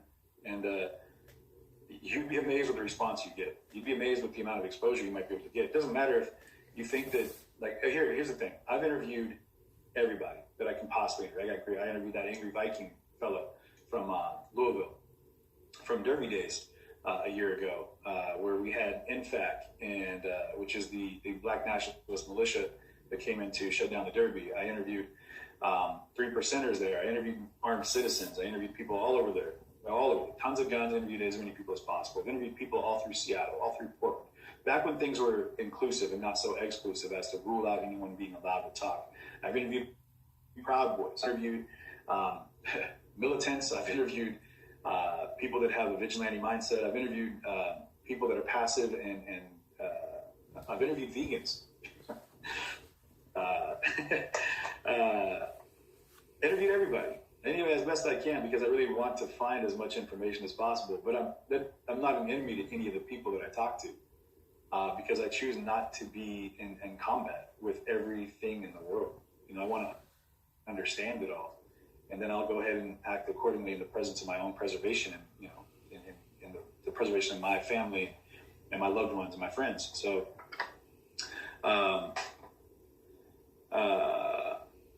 This guy, Maserati Mike. Okay. So there was a guy walking around earlier, the self-proclaimed Maserati Mike. He drove by last night when I was talking to Corey Elijah. If you guys have cut back over to that footage, you see a guy drive by and he yelled something about pedophiles. But he was walking, he was out in front of the courthouse today with a bullhorn, and it looks like an AR-15 and or a long barrel rifle. And he said, let me see, guy calling himself Maserati Mike, carrying a gun with, was talked to by the sheriff deputies and left the scene. I guess that's when they said he couldn't be within 1,000 feet of the school. Michael Bell Sr., his son, was fatally shot in the head by Kenosha police in 2004. Retired Air Force Lieutenant Colonel, never accepted the Kenosha Police Department's version of events and has continued battling for accountability ever since. The city paid the Bell family $1.75 million in a federal lawsuit settlement, and the case pushed Wisconsin to require outside law enforcement agencies to investigate officers involved deaths, which you see in Kenosha here. There's billboards in Kenosha. Maybe you can pull that up. Take a look at that. The officer involved shooting of the person here. Looks like the judge is coming back into the courtroom. Let's take a look at. And what platform is that on? Okay. So let's do this real fast. But there's been issues with. I just talked to Teddy for a second. Okay, I don't think they're doing anything of importance just yet, but we will definitely make sure you know as soon as we know. Okay, no, and no. Yeah, just let me know what it is. So the but yeah, so sorry, we got me on sidetrack there. Billboards, Kenosha. A billboard, yeah. So we have billboards. Thank you. We have billboards out here in Kenosha that you're seeing about officer-involved shootings that need to be investigated. People are there. There's plenty of focus on police and the police departments out here in Kenosha, Waukegan, Waukesha, all these other areas out here, and feeling like there needs to be a lot of changes made within the police departments.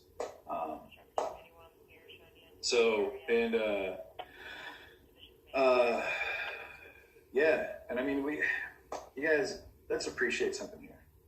And this is me talking to you guys. And we're keeping tabs on the court being in session. Not sweat that too much. Here's the issue that we got to think about too: is that we're a young country. You know, we are a country that is only a couple hundred years old. In comparison to the rest of the world, that's got thousands of years of foundational growth.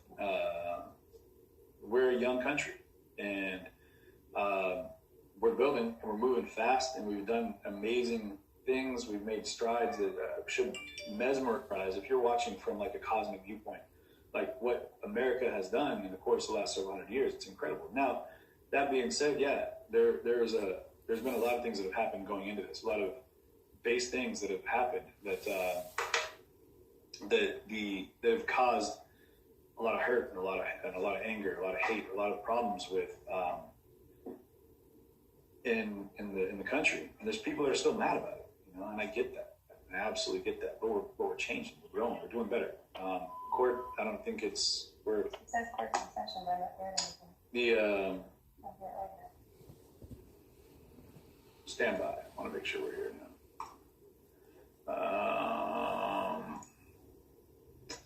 I'm gonna double check on court, and I'm gonna come back to what I was just saying. But yeah, guys, I think you're looking at the Ahmaud Arbery case. Just to be clear, if you're over on Court TV, you're looking at the Ahmaud Arbery case that's back in session. That's not the case we're looking at right now. Though it is an important case, and I encourage everyone to get in there and take a look at that. That was a messed up situation. So yeah, and there's investigations in the shooting of Michael Bell here in Kenosha. And they're talking, the billboards read "No cover-ups, reopen the Michael Bell shooting investigation." And there's a plea for change, and the Michael Bell shooting. And I believe you can on Facebook if you want to look into that a little bit more. But I think that if anything, it'll give you an idea that everywhere we go, the country, like I said, in the development of our nation, and all the things that have gotten us where we're at, there have been plenty of mistakes made along the way. There's been plenty. It's live right now. You guys are killing me. Oh, okay. Long term. Let's check that out. Let's source this here. I get it.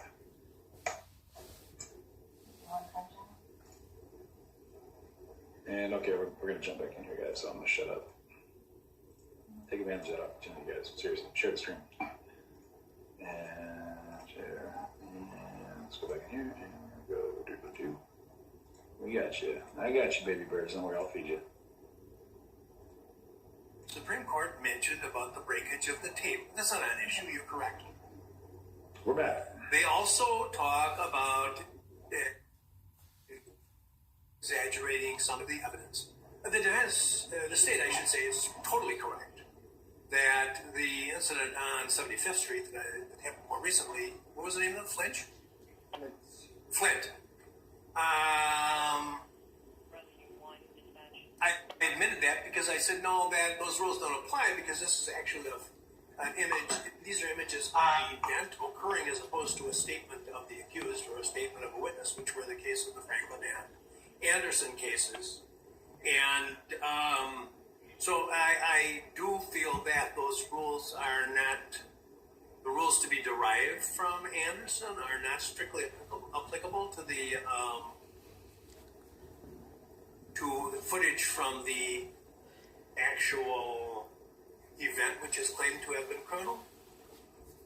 So it's not just that one case, there have been other cases that I've admitted these videos and let the jury play them. I complain about the case of, well, I don't remember the man's name, but he was convicted of attempted murder of a police officer. Well, actually, I think of reckless endangerment or something.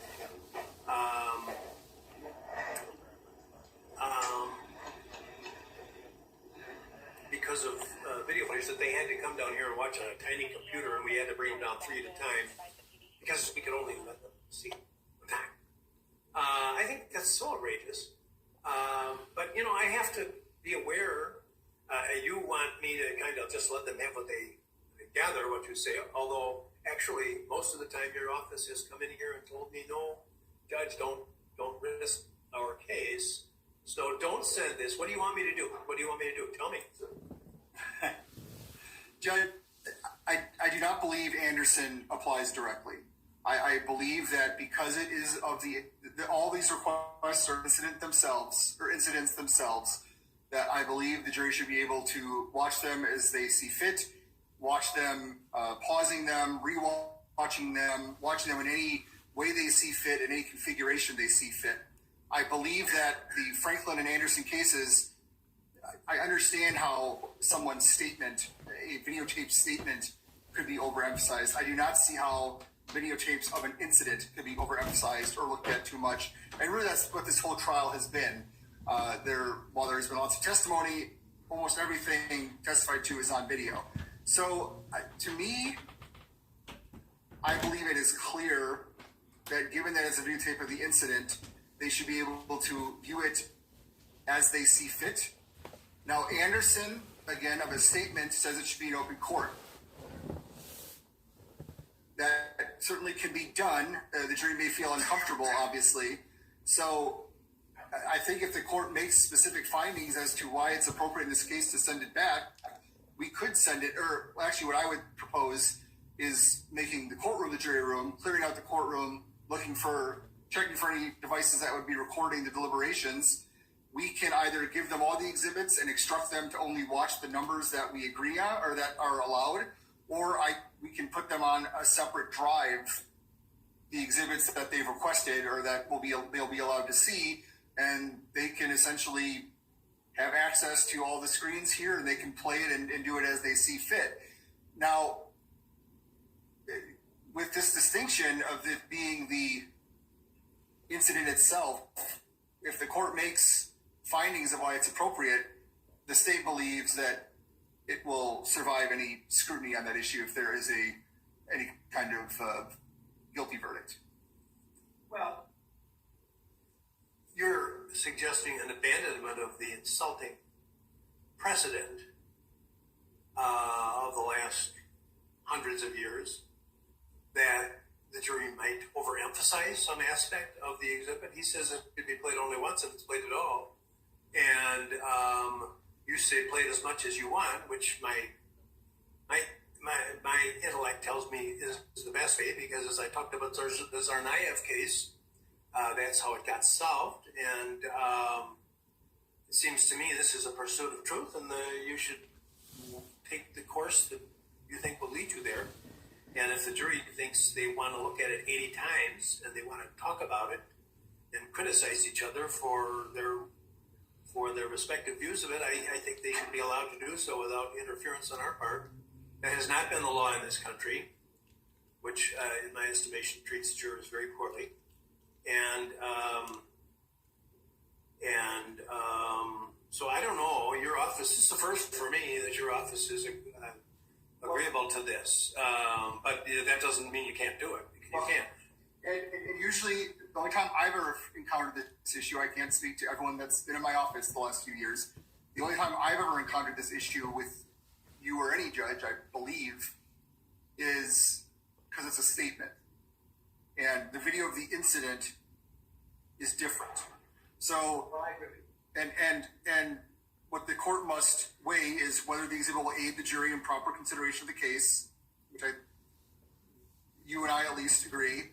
Whether a party will be unduly prejudiced by submission of the exhibit, they've already been submitted, and then improper use. I understand how, especially a statement of a child or a statement of a defendant being reviewed over and over and stopped and rewound, how that could be an issue. But if it of an actual incident like this, which is what this whole trial has been, is showing videos of the incident, and I think it is fair to this jury and fair to the process, and frankly fair to the defendant if they're able to see the videos as they see fit. So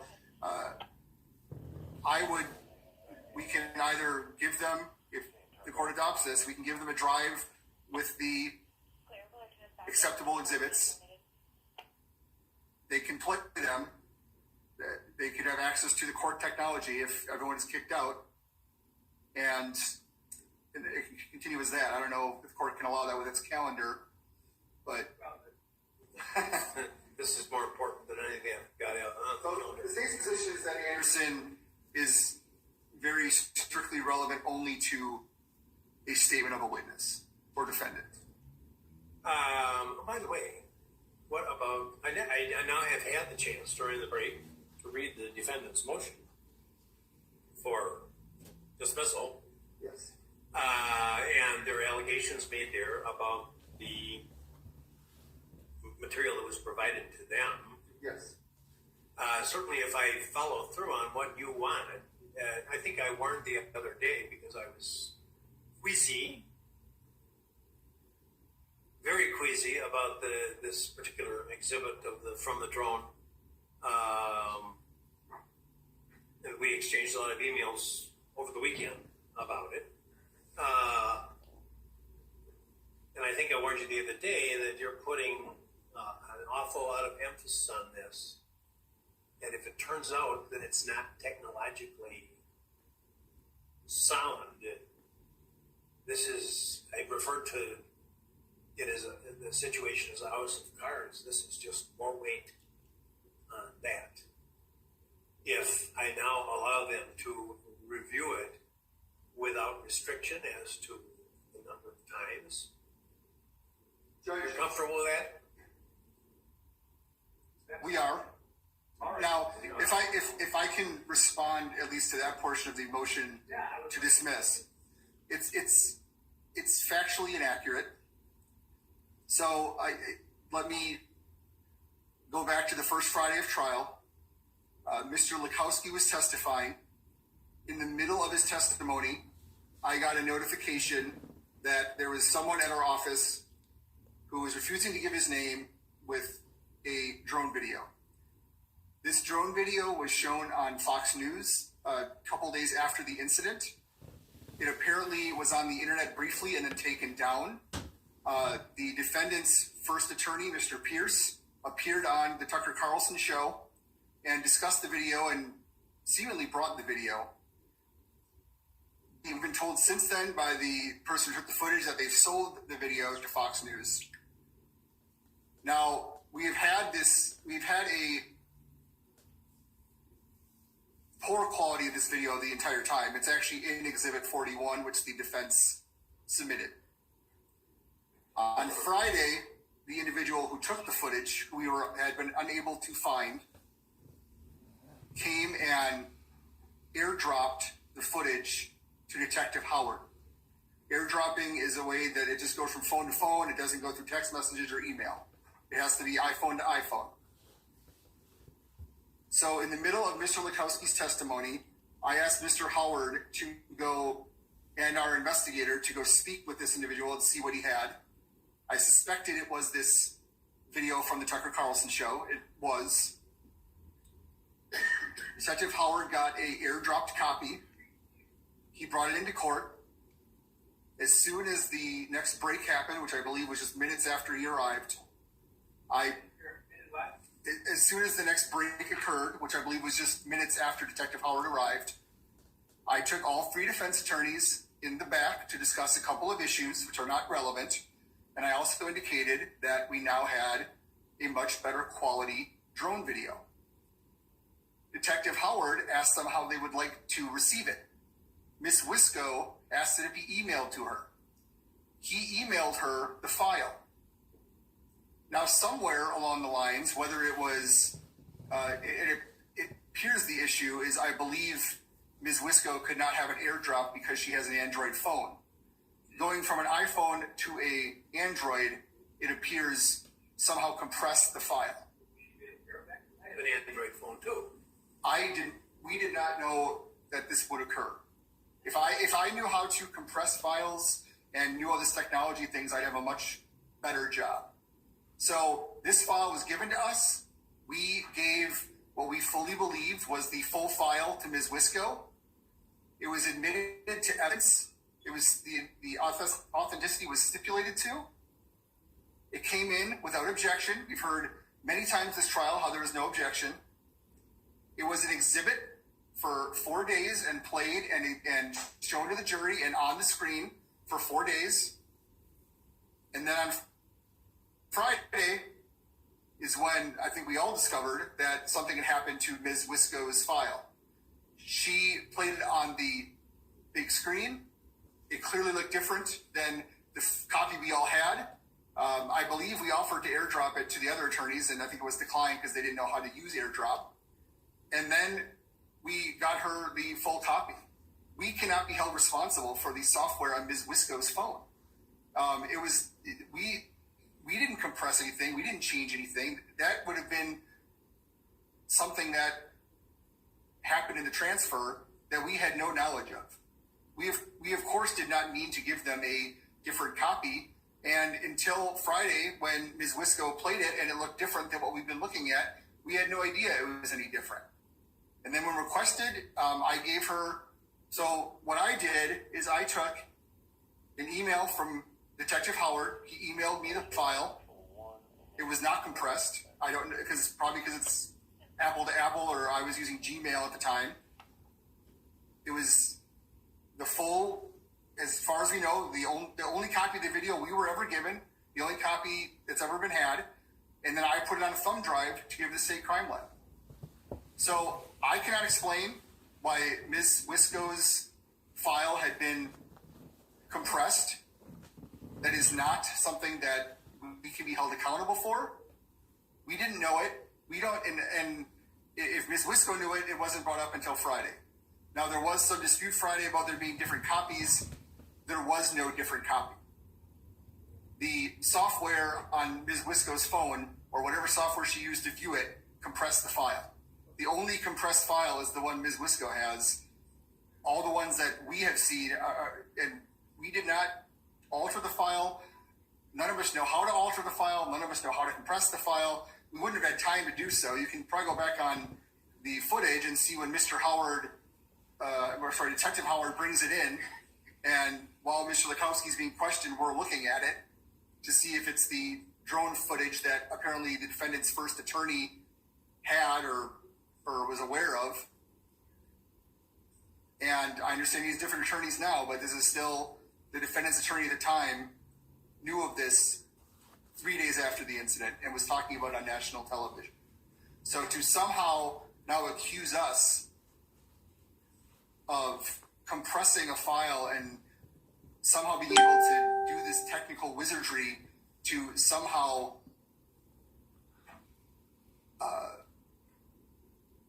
sabotage the defense is preposterous.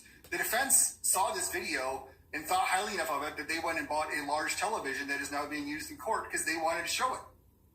And now all of a sudden to come back and say, well, we had a bad copy, they could have checked, they could have asked for a thumb drive, they could have asked for whatever. As far as we knew until we had this hearing on Friday, everyone had the exact same copy. And that Ms. Whisk's phone compressed it is not our problem. It's not, we're not responsible for that. Well, no, one at a time. One at a time. Well, why don't you start, Ms. Wisco? Yes. On November 5th, 2021, I received at 10:33 a.m. an email from Detective Martin Howard with one video file attached. It was a 4 millibyte video that was titled IMG_0159.MOV. I have never looked at that video on my cell phone. As soon as I received that video via email, I downloaded it to this laptop, which is the evidentiary laptop we've been using for the duration of this trial. What manufacturer is that? This is a Lenovo. Okay, good. And I relabeled it after it had been brought into evidence by the state as Exhibit 73 because it was Exhibit 73 for ease for bringing it up, showing it to the jury. After we found out in Friday that there was this discrepancy after the videos being shown, and for the record, we did not buy that TV because of this drone video. We actually brought it in for John Black's slowed down testimony. That was the reason we brought this TV in. However, when we were in court, I played the Exhibit 73 on my computer because the state's computer wasn't here. ADA Krause was the one who brought up the fact this isn't the good quality video. We didn't realize until playing them side by side, mine and then the state's, that there was any difference in quality. That was Friday. After Friday happened, I emailed both Binger and ADA Krause, and I asked for an exact forensic copy of what they had given to the state lab. ADA Krause responded back to me, forwarded me the email he's talking about to Detective Howard, and that also contained one file named as IMG_0159.MOV that was a 4 megabyte file. Simultaneously, ADA Binger had been in contact with me, told me I could come pick up the file from a flash drive. I drove here, I had him take me inside, and I confirmed that this file that he said was directly provided to the state crime lab was an 11 megabyte file, not 4. So the information contained in the flash drive was over double the size, almost 3 times the size as to what was emailed to me. When ADA Krause followed up to me with that email, forwarding me his email from Detective Howard, it was the same 4 megabyte file that I had gotten previously. So clearly Attorney Whisk's email is compressing these files. That's not our responsibility. Well, I didn't write all this software. You know what? I forwarded. But wait a minute, I don't know if she offended me. Every other piece of evidence from the state crime lab in this situation has been provided to us via Dropbox. Dropbox provides an exact forensic copy of what they have. The file title name in this situation should have been exactly the same as the one provided to the state if it was the exact same copy. The file name was nowhere near similar. The one that was provided to the state crime lab that Attorney Binger gave me a copy of on letters and numbers that are the type that are usually associated with files taken from a drone because they indicate a lot of different information like the location of the drone and the time. The file I received originally on Friday the 5th was not labeled that same and was not the same file amount. There's no way that what ADA Krause is saying is true because the file name would not have changed. if my computer was compressing anything. It was a different file that we were provided from what was provided to the state, at least for what Attorney Binger gave me on Saturday. They're completely different. I think we're confusing the issue here. The work product Dropbox. That's how they submitted all the videos that they worked on and the photos they worked on. The email from my personal Gmail account is the file that went to the state crime lab. I was told to bring it to the state crime lab. I was already home on Saturday. I did not have access to anything but my computer. I had Detective Howard email it to me, and I put it on a thumb drive at home, and I took it to the crime lab. I don't know if Mr. Binger somehow retitled it, but the image I gave the crime lab is on my phone as the title that she indicated. That was the one that went to the crime lab, and I will testify as an officer of the court. I take offense that what I'm saying is untrue. Clearly, well, obviously we're going to have to take this testimony under oath, and we're going to have to get somebody to explain all this who has some competence. Which, if you look at the report from the state crime lab, they indicate the originating file that they received was the one with the expanded title that we did not receive until Saturday. If it had been the same file as 88 Kraus says it is, why wasn't that labeled on their receipt as being IMG 059 or 159?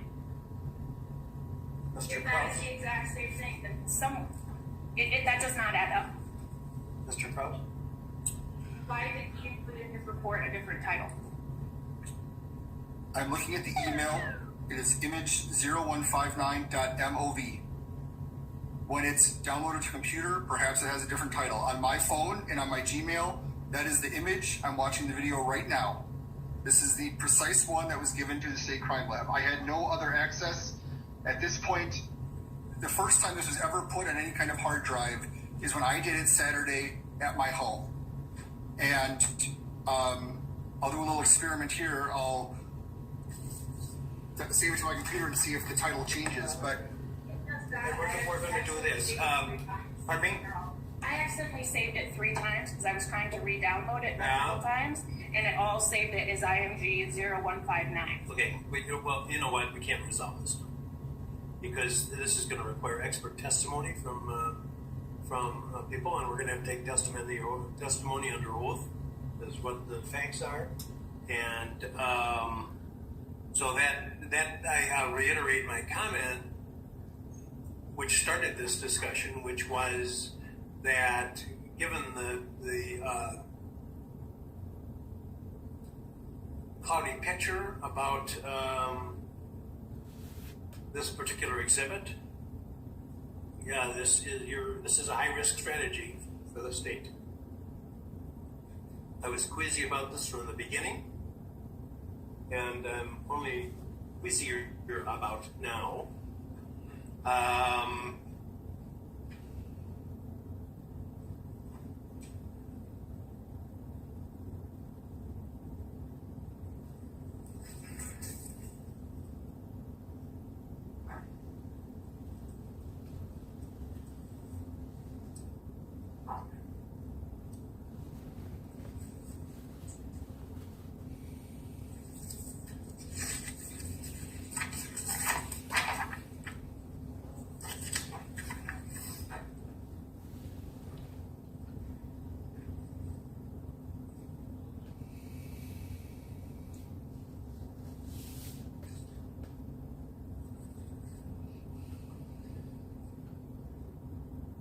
Judge, what we propose is to show the jury the exhibits. I'm really not concerned about the image. As I've said multiple times, I believe I believe much too much has been made of this image. Mr. Bader didn't even mention it in his closing. We didn't show it in either our closing rebuttal. The other evidence was admitted without objection with a stipulation to authenticity. And I believe it should be played. It's already been played for the jury, and they should be brought down. We can put all the other exhibits on a thumb drive outside of 160. What's it?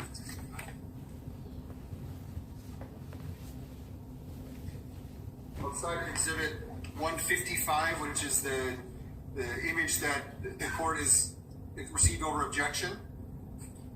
But the other exhibits were not objected to. And again, the defense, although a prior attorney, had access to this video 3 days after the incident.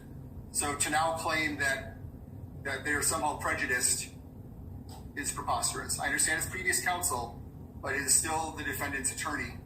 He was charged with this crime, and if Attorney Pierce did not turn something over that he had and that he seemingly brought to the Tucker Carlson show, that also is not our responsibility.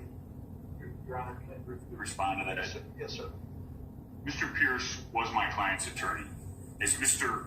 Kraus said, Tucker Carlson purchased that video. That video is very different from the video that was delivered here in quality, color, there. We stipulated to the video based upon what they gave us. We didn't see it as anything different. We were given... I want to stop you now. Because why do you say that the one that Mr. Carlson bought, Tucker Carlson bought, is different from black and white? Ah, that one, okay. Go ahead. And we stipulated to that video when we looked at our copy because it didn't add anything except color. We didn't have the quality. And that's where this whole problem starts.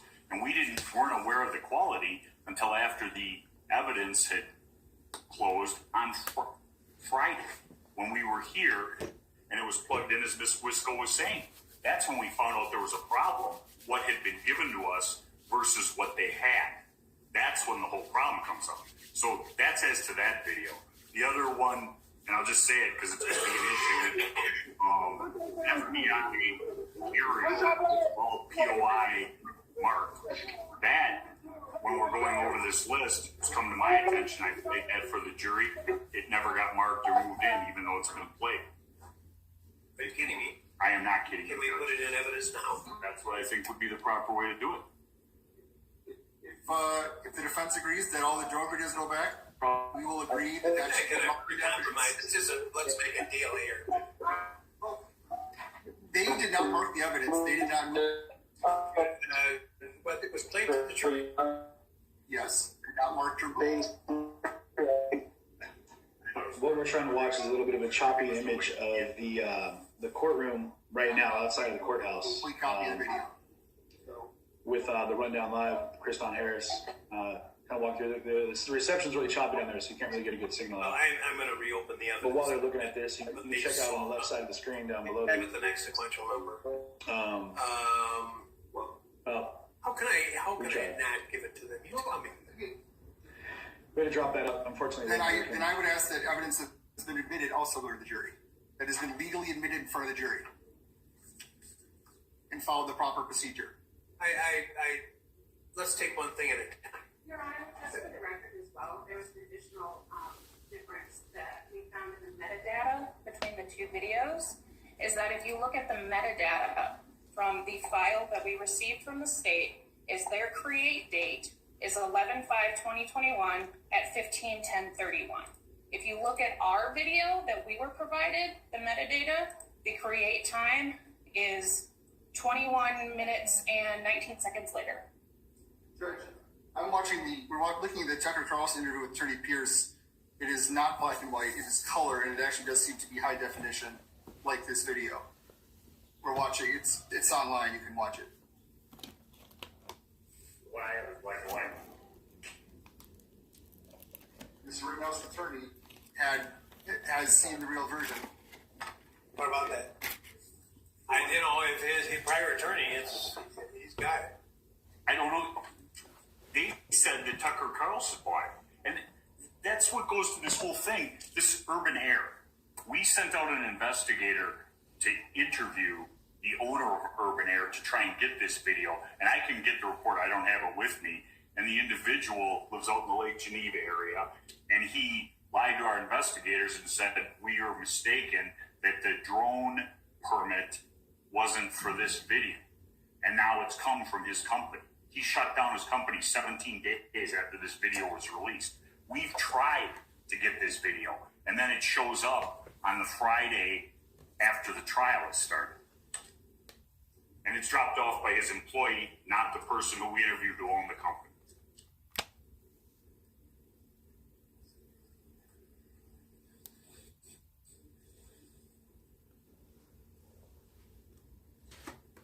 I don't know who was interviewed. I believe that is the owner Mr.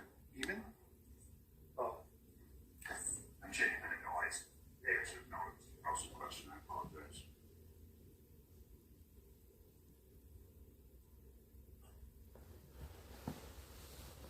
Well, this is number 5, and they say, please prepare. And then it lists these things, and then it says, we will request when ready. And they haven't followed up. So I'm playing short. Maybe the ball won't come to me. So, well, if we're moving on, at least for the moment. So number 4. Yeah. So it seems that the request, it says view video, but I believe it's actually 3 videos. I did not hear you, sir.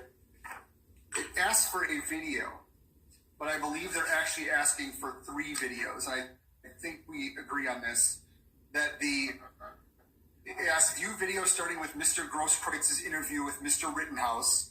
That is Exhibit 3. It's also duplicated as Exhibit 57. That is the live stream that Mr. Grosskreutz took that night. That does not actually depict the second incident. It does, you can hear the shots, but all right, I'm taking a poll on how long do you think it's going to be until the judge blows up. I believe that's what's referred to as the BG on the scene video. Big shout out, which Brandon. is number 5. And then it indicates in regular and slow motion. The only slow motion of that incident Definitely is check the out BG on the BG on the scene scene. video. And that was the one Brandon, that he was here Dr. yesterday Black with us in the studio. and played. That was moved and admitted. It does not formally have a number because it's on a drive. 3 minutes, we 5 do not minutes, object to it being given a number. 10 minutes. And sent back. Or, 1 minute. Played however the court deems appropriate. Jennifer Smith says 2.26 minutes before the judge blows up. We would ask that, so I believe there's 3 exhibits they're requesting. The state does not object to them having access. Just amazed this is still happening like this However, right now. it is deemed appropriate to those exhibits. Thank you, V-Ron. So, and that's by agreement, and then the question is where and what restrictions. A washed pot never boils. Those videos.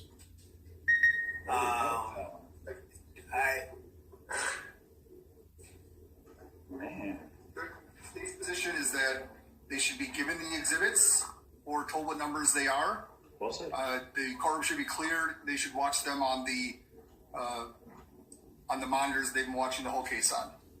And that can be set up, and then everyone can leave, and they can discuss it. Now, it says... All by themselves, or... By themselves. Okay. I assume that somebody has got the technical ability to trigger playing of the videos. And that's a fairly simple process. They can be given a computer with you just plug it into the side, and then they can just press the thing. If there's put it in the side, press the thing. Doesn't have other matter on it? We have some ice skating from last year. It doesn't have anything else in this case. It may have like homemade cotton candy section, but whatever. There's no other evidence of this case on it. It's not my computer. It would be we have some standalone laptops that do. It's a computer, not my computer. What's the defense position? We were talking about it, and the question that I have, and I don't have an answer because it wasn't in any of these cases, is there any right, if we're doing it in court, is there any right for Mr. Rittenhouse to be present? More than if they had paper exhibits and they were discussing them, and certainly the defendant can't be in the room when they're talking about them. Well, I agree with that. Why is the video different? Well, if you clear the room and say this is now the jury deliberation room, which is what they've asked. No. I want to go back a step. Okay. Supposing I said, well, let's just get a computer that has nothing else on it, or that is everybody feels it's sufficiently sanitary, and let's put these exhibits on a flash drive or download them onto the computer, whatever. Listen to the judge, man, dropping terms. Flash drives. Send that upstairs. Or draw a picture of it and just let them look at the drawing, Paper exhibits, and they can figure it out for themselves. and discuss it as much as they want. Now, I'm talking right now only about question number A blank 4, computer. because there's other issues. You lost, with respect Jason. to question number 5, Yep. and unfortunately, they're not here yet because they haven't requested it. But It's getting close. Getting close. this would be a departure from the Anderson case for sure. That would not be 3.5 compatible with what I did in the Right. Flint case. Flint. All right. We can do watercolors. We can do whatever. Man. Who's He's learning okay the with that? technologies, right? He's learning. We're both adapting. We're growing. Based on what you said, so Happening. not waiving anything on 5, You're not waiving anything on 5. then that's okay for 4. Okay, now we just need to get a clean computer.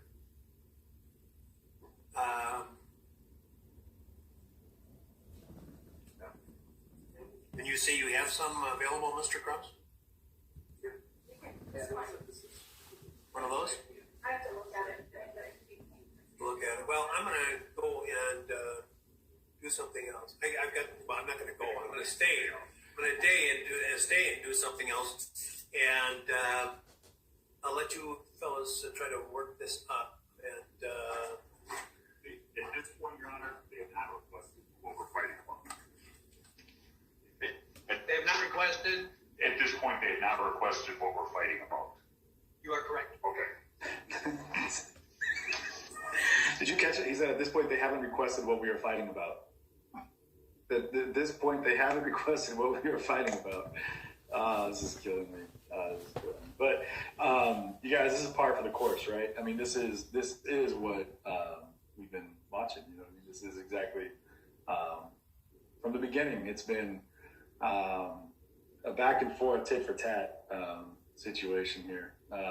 So what I'm going to pull up while they're figuring out if they're going to have someone come in and do an interpretive dance of the drone footage, and maybe the jury can better deliberate from that. I don't. We're gonna let them do what they need to do. So while that's happening, I do have the video from earlier that people were asking about what happened out front of the courthouse with, and I'm going to say his name wrong, but the gentleman, Michael Bell Sr., I believe is his name, Michael Bell Sr., who was out there in front of the courthouse earlier today with a gun.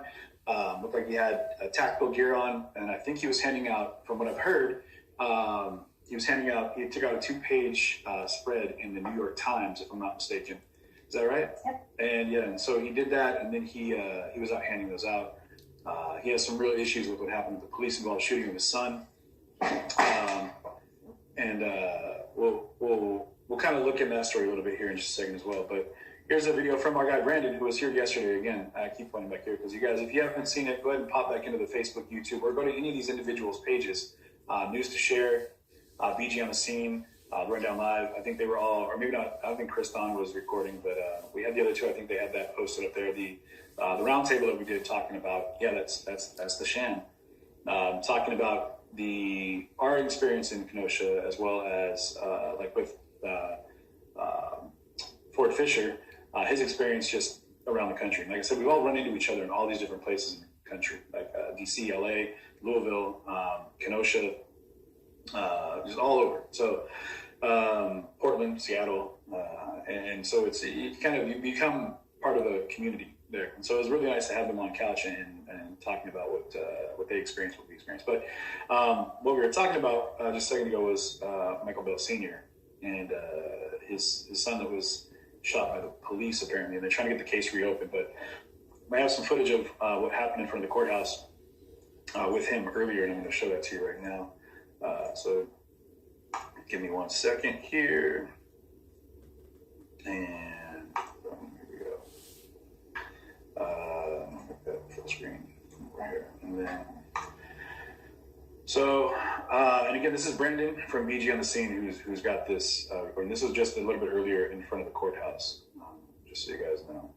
So, let me pull this back. Make sure we have volume, and we're... I have an idea. I mean, do you have a valid CCW? No. Okay. So you're within 1,000 feet of the school, right? But you cannot be with a rifle without a CCW. Okay. Right. So if you want to be here, yeah. The rifle. Okay. All right, but we're gonna have to identify. Yeah. So guys, step over there. Yeah, we can step. We don't want to go. We don't want to put your date of birth and everything. Yeah, so we'll step over there. Okay.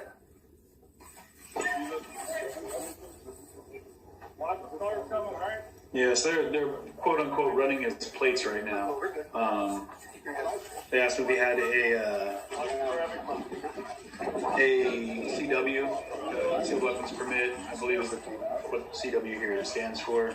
But they asked him to leave, and they were talking about the fact that he was within 1,000 feet of the school. So if I pause this right here, the courthouse is there to the left. The large building there is the courthouse. Directly across from that, and I couldn't tell you the distance in feet from that courthouse, is Ruther's school, which the gentleman I talked to last night graduated from. A lot of people here in Kenosha went to school there at Ruther. So it's all in a courtyard. It's a big courtyard. You have the Paleontology Museum on one side, Ruther's on the other. There's Sheridan Road as a gap between, and then you have the post office. And it's a large building post office. It's not like a little small, 2 2x4s and a sheet of plywood. It's a legitimate, large building. So.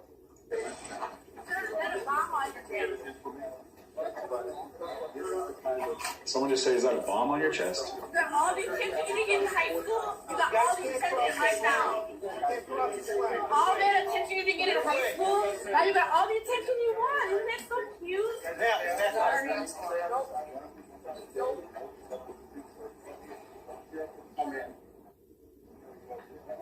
So this is what happened. So we got a 7-hour flight plus a multi-hour drive. So that was out in front of the courthouse, and so I want to give a little more detail about what was going on there. So Michael Bell, like I read earlier, what was happening just now. It says the retired Air Force Lieutenant Colonel never accepted the Kenosha Police Department's version of events and has continued battling for accountability ever since. The city paid the Bell family $1.75 million in a federal lawsuit settlement. The case pushed Wisconsin to require outside law enforcement agencies to investigate officer-involved deaths. That's a big deal. That's a big legislative change, is to no longer allow kind of like the blue wall, as people refer to it, to be in charge of basically investigating their own case. They have internal affairs that'll look into cases, but that's for them to figure out internally, right? What they've done here is they've pushed for other law enforcement agencies to come in and say whether or not what happened within that department is actually legal and or upstanding. So what happened apparently was Michael Bell Sr. took out a 2-page ad in the New York Times alleging corruption in the Kenosha Police Department with the title, "A History of Corruption, How Kenosha PD Killed Michael Bell." There's several photos and 22 bullet points in which Bell Sr. alleges wrongdoings and a cover-up in his son's case, which is really sad. You see these billboards out here. Let me see if I can show you guys what I'm talking about here. It's a pretty extensive breakdown of what I'm referring to right now. So you have, I'm going to show you guys right here, Michael Bell. I emailed this over to you. Oh, you did? Oh, okay, good deal. Yeah, so we're working to that right now. And again, court is out right now. They're on a break. They're doing what they do, which is coming up with another reason to, as you said, fight about something. So we're going to fold this up real quick and take a look at it. I'm going to ask Mom to send me the photo of you that looks like this.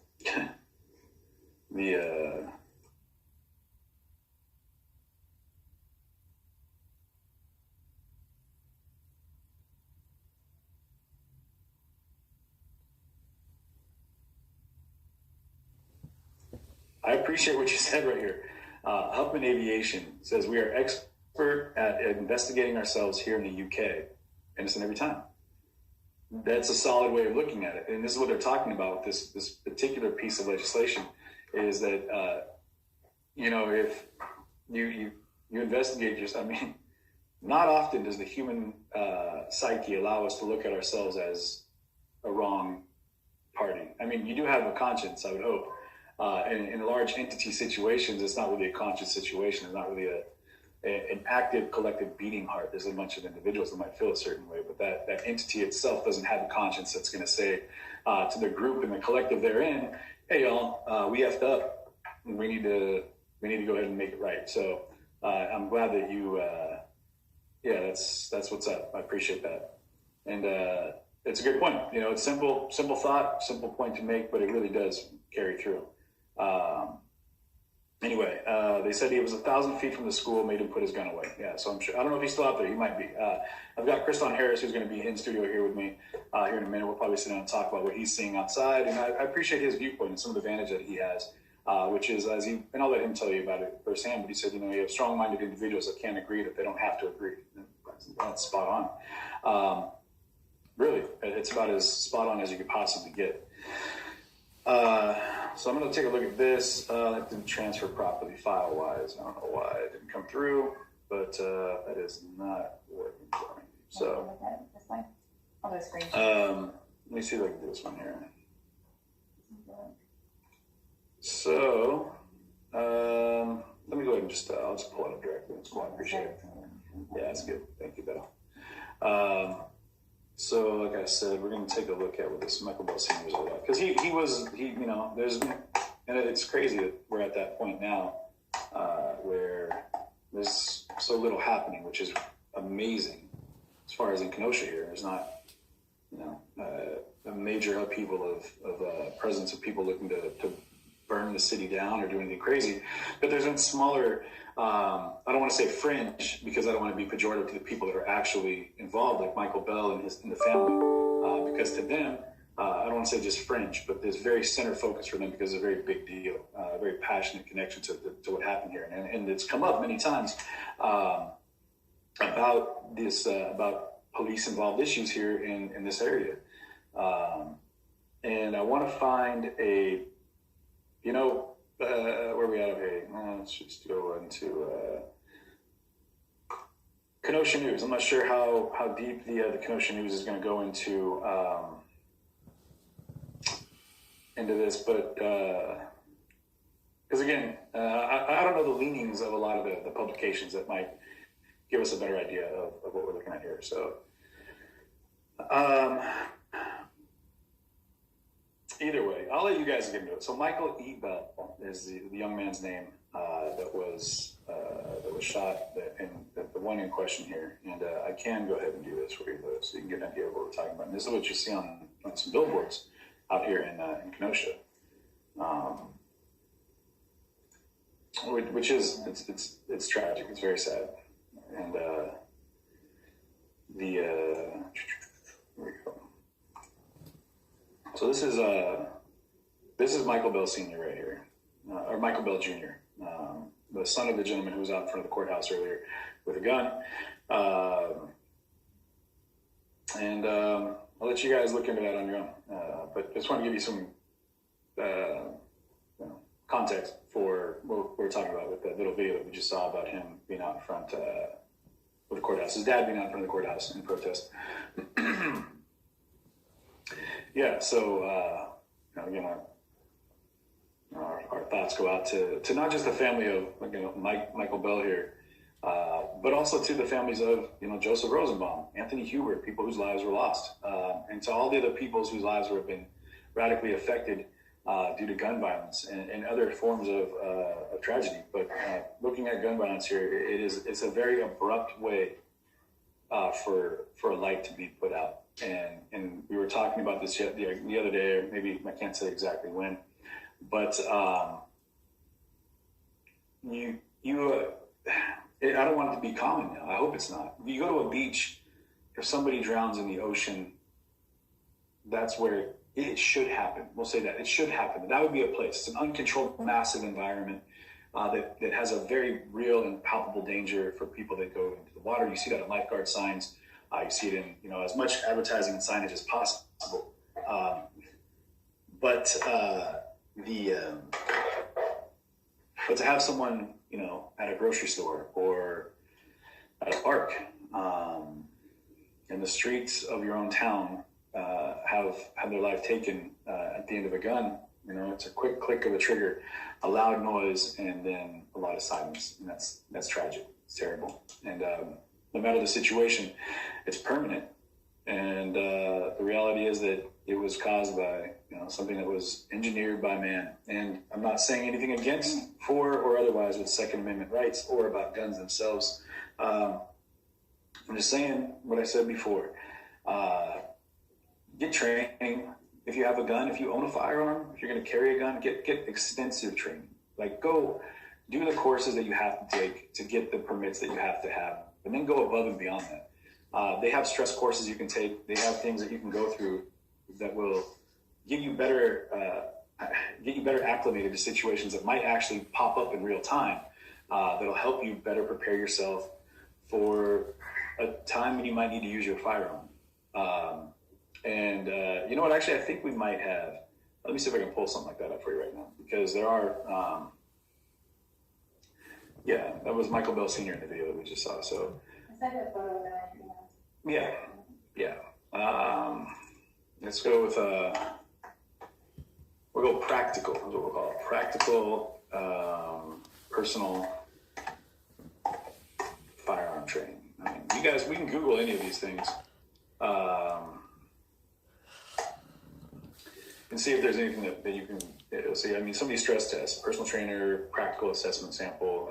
Some of these are a little bit longer than we need to get into. But yeah, you can find them. You can hop in here for extensive training that you can get into with how to properly use a firearm.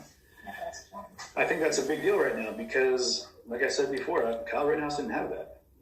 He gone to the firing range, knew how to look down sights at a target, pull a trigger, and there you go. That, however, doesn't give you the tax or the wherewithal, the knowledge to know what you can and can't handle in real life application, whereas in you may or may not need to use your firearm, but when you have it and you don't know, chances are you're going to use it. I would hope that people take some more time, and Amanda Nicole, the graphic nature of the comment, we can go ahead and do without, but to talk to the point, I'm going to get rid of the comment, actually. She was talking about Rosenbaum and not feeling bad about his loss. What I said exactly was my condolences go out to the family of Joseph Rosenbaum, of Anthony Huber, of other people that have died. Whether or not you agree with that person, they do have a family. There's people that are connected to them that love them. And there's got to be, let's say this, and I'm going to pull this back to put this into context so you guys can appreciate what I'm talking about. At one point in my life, not too long ago, within the last 5 years, I was headlong in drug addiction.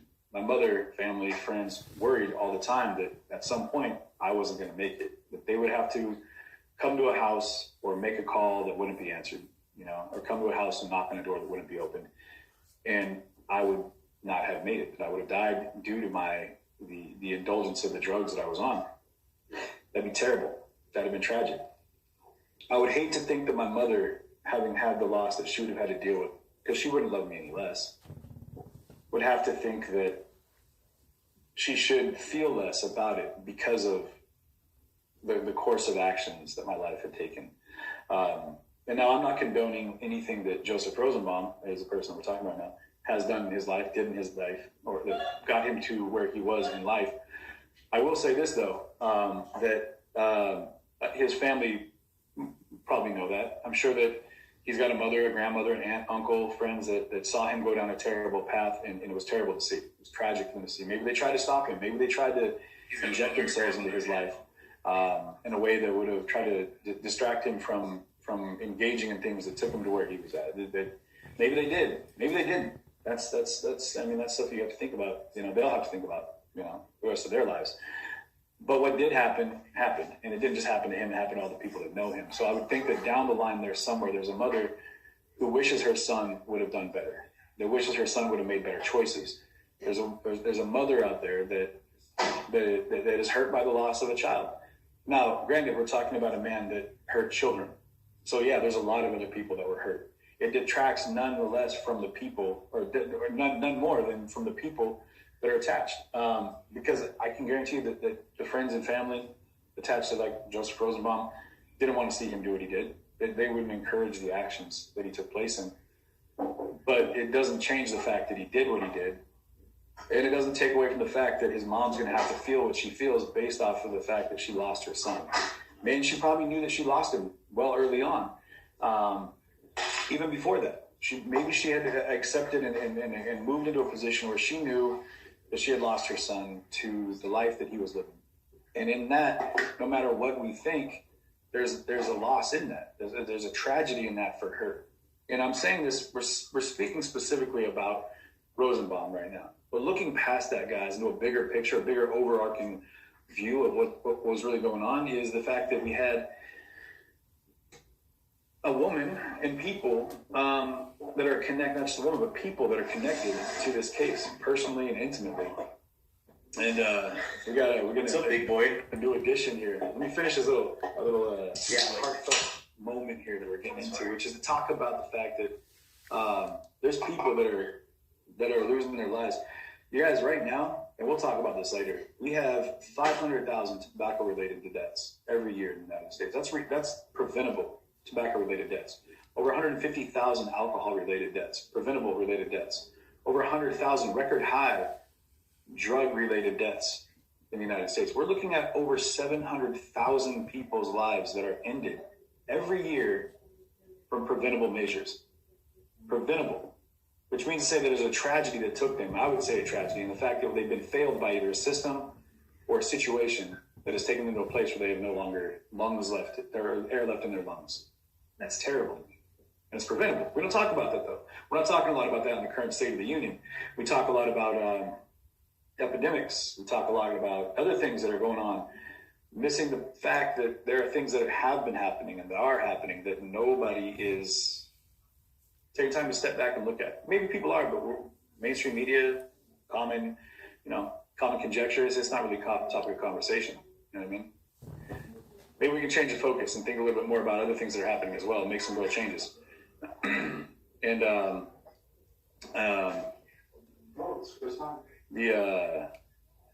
it's just to a point now where we got to be better. You know, we got to remember that there's people that are out here that are suffering, and we can do that. We can help change that. You know, but there's people that are losing family and friends to a lot of things right now. So, and I'm just saying this because again, maybe I'm too much of an emotional, extrovert, whatever you'd call it. But it's sad to me. It's very sad to me that people's lives are lost, and a lot of times they're lost before they ever have to be buried.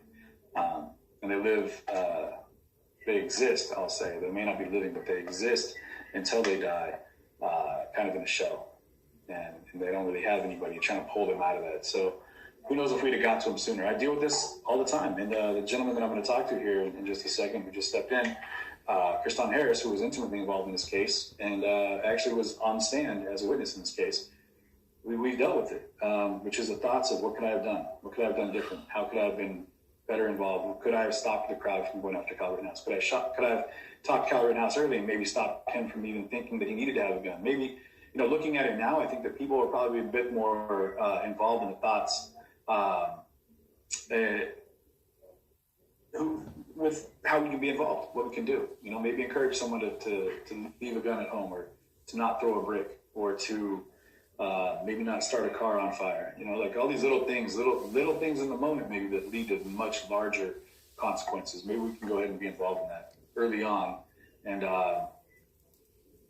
maybe distract people from a life that might take them to an early grave, and take a mother to early weeping of a lost child that didn't need to be, because, like I said, they were either disserviced by society, disserviced by a community, maybe disserviced by just the forces of nature. But it's if you don't think someone can change people, ask anyone in recovery to tell you their story. I can tell you that right now. You can believe in change. Believe in change. And DeMarcus, I'm not sure what you're saying. None of the damn pixels didn't have to sharing a bar with his mom underage. Rittenhouse is Rittenhouse, and then we have a much bigger picture here too, guys. So I'm gonna have to redo a little bit of our setup here because you know. And again, if you guys remember, I'm not represented by everyone viewing the comments. Not all. I don't make the comments unless it's my name. So I encourage communication, dialogue. I encourage everyone to have their own opinions, as long as it's respectful. It doesn't incite hate or violence, but it doesn't in any way reflect me. I'm not asking anyone to speak for me. So if you want to know my views and opinions, the best thing to do is to talk to me. And that's how you get to know me. You get to know me a lot better if you just take some time to talk to me. Much like I volunteered myself to I guess a little bit of a rough crowd yesterday, but they decided that the conversation isn't what they want to have, because I would have to hazard the guess that because they might find out that for any reason that they may hate me are all the reasons that they might actually really like me. So yeah. Anyway, let me get this reset up.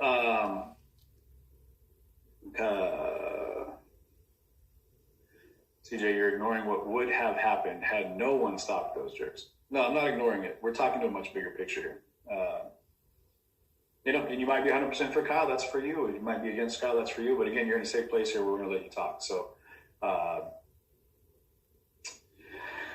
let's get, let me get my guy in here real quick. We're going to have to adjust some camera here. So bear with us for a second, guys. I'm going to give you some video to watch while we're doing this. And I'll be back in just a second whilst we get ourselves resituated. And here we go.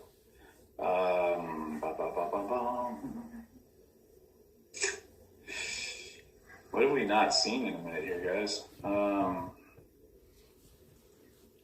Let's see what we got here.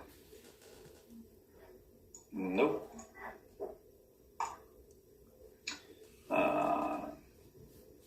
People are saying it's getting heated. We'll talk to the gentleman who was just out there, and I'll give you guys an accurate accounting of what it's like at the courthouse right now. And I think this one might be a better one to watch. I think this is day one, if I remember correctly. We're going to jump about 35 minutes into day one, give you something to look at for a minute, and I will be back with y'all and comment here in just a moment. You see the crowd reforming back there a little bit.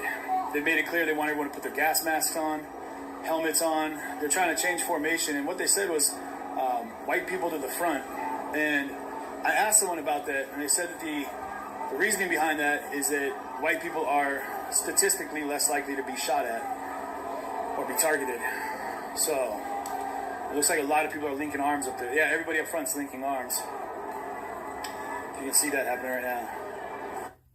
So man, if you guys would share the stream, find a group, find some, anybody you feel needs to see this as it's happening, put it out there. How you doing, man? I'm good, thank you.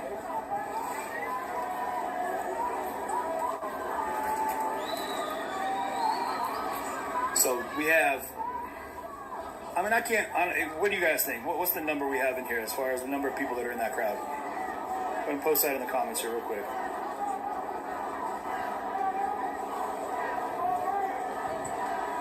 Hell, in PDX, they will shoot anybody. Yeah.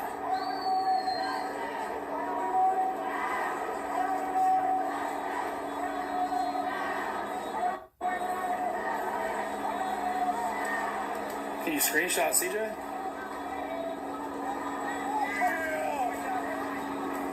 Yeah, I appreciate it. If you guys want to screenshot, man, and send it to me, that'd be great. It's just hard. I have an issue with that because it's where these screenshots end up, how they get used, and if any video clips are used without my consent.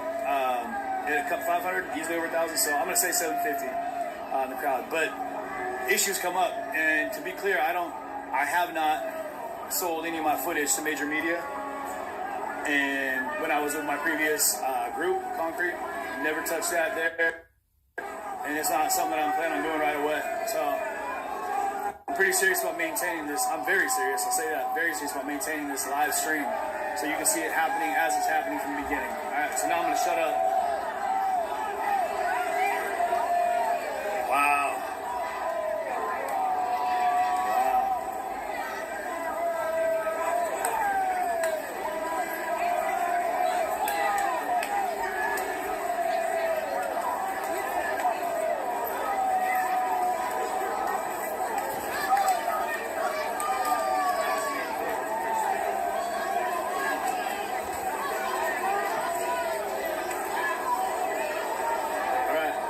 thick of the crowd, I'm gonna stay up with them so that we can catch what happens up front here as it happens. So I'm gonna jog a little, guys. Get a little choppy for a second.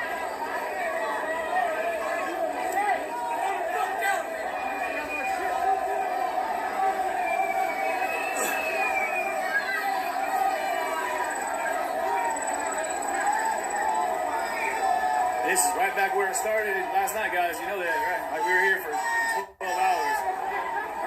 What you see in front of us are those burnt down.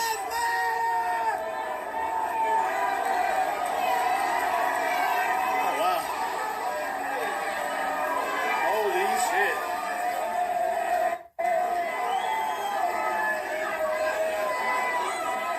Wow.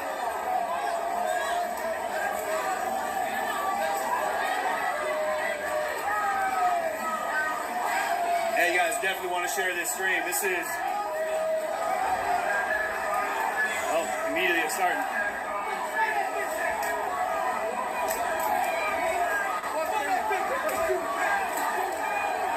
CJ, right? Yeah, oh, hey. Yeah, we talked earlier, yeah. I appreciate you. Thank you so much, man. I appreciate you guys letting me be out here with you. Yeah, most definitely.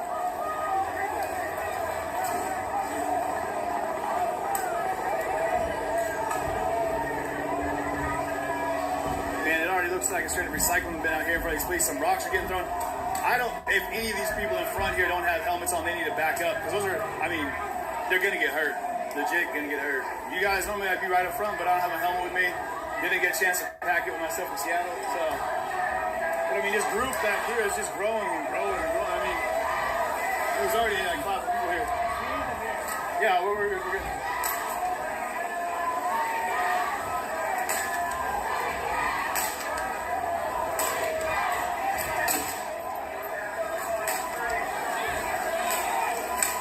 Shooting out of the turret up top.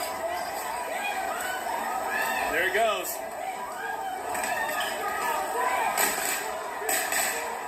Here comes the tear gas. They're going to lob those back into the crowd. We'll put some eyewear, protective eyewear on right now, guys. You can see the tear gas already going off in the distance there.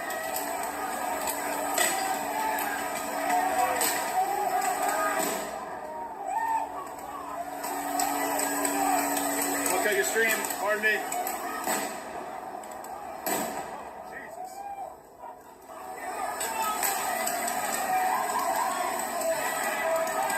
That guy got hit. He's hurt.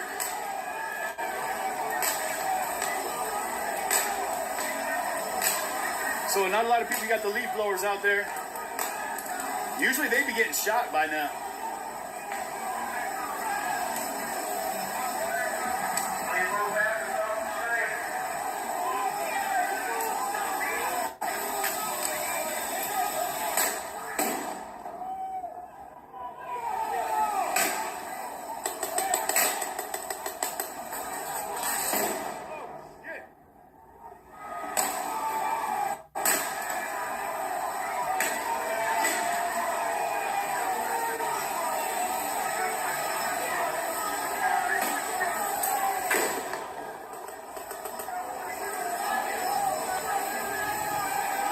We got fully automatic weapons leveraged at the crowd right now, just behind these less lethals. Whew.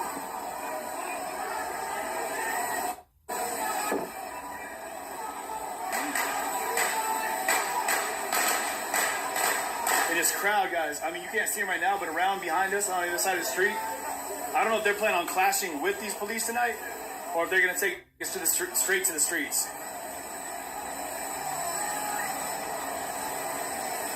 No, Steph, I'm good at the moment.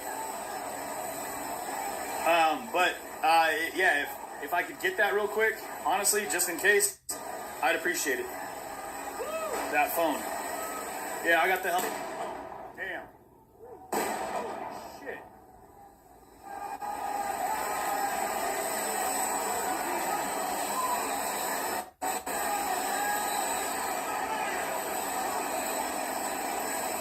Not right now, though. I don't need anybody else coming in here right now. I mean, this is not a safe place for anybody. I've got a gas mask. I'm going to cut the comments for a minute, guys, just so I can go ahead and see the full screen of what's going on here.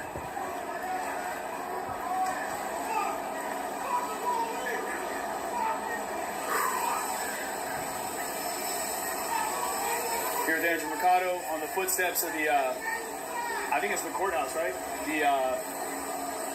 the name of the courthouse?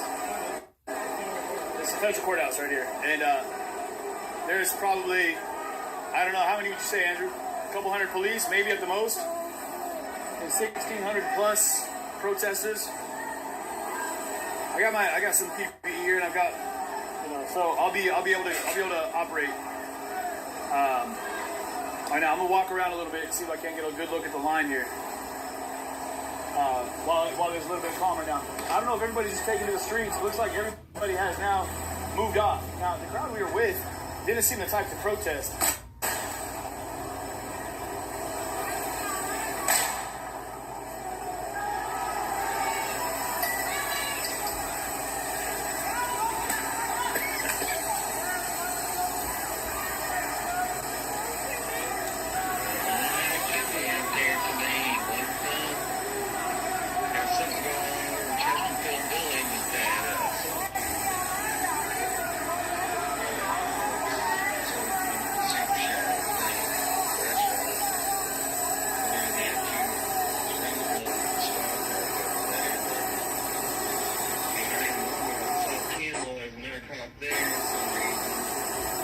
I don't know what's going on the other side of the park, but it doesn't look good.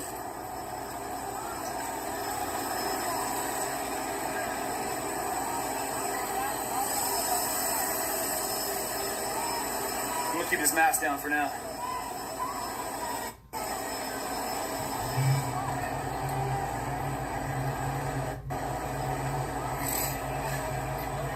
So this is what we're looking at right now for the police line formation.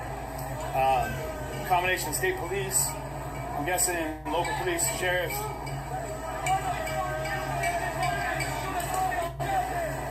And they've definitely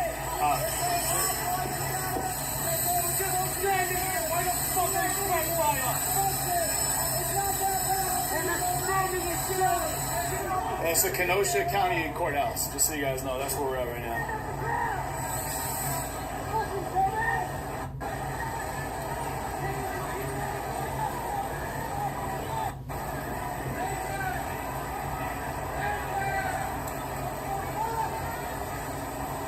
Yeah, they've been flashing, they've been popping these things already. Here's one of those impact batons right here. Thought that one was gonna go off. These guys right here, these impact batons, yeah, these are the 40. Yeah, these things actually are marking, and they got dust in them. They got that pepper spray or pepper powder. So they've definitely leveled up on their defenses right now, but as you saw, man, those mortar shells that were hitting them were huge.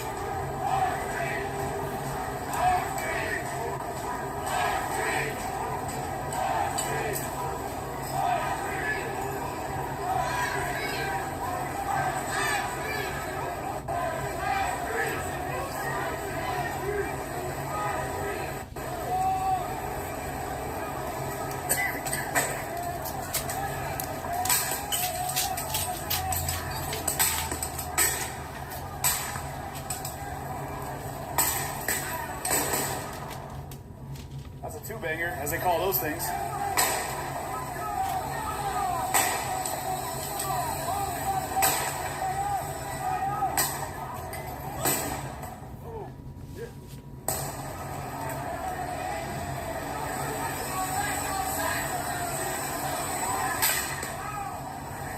He said, ow. Damn.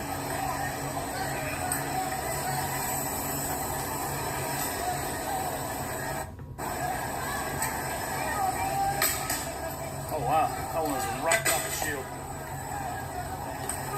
Yeah, they're going for his nuts.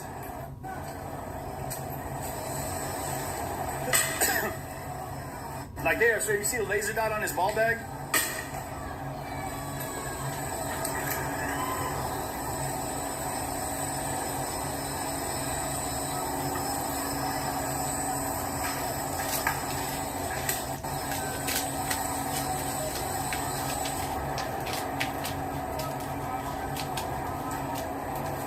Are they breaking into buildings as well? Is there looting happening down the street?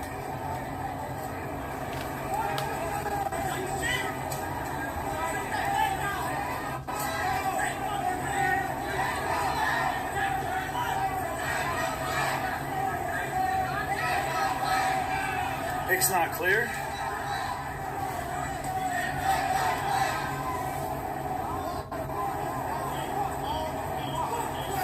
You don't look blocked, Kelly. You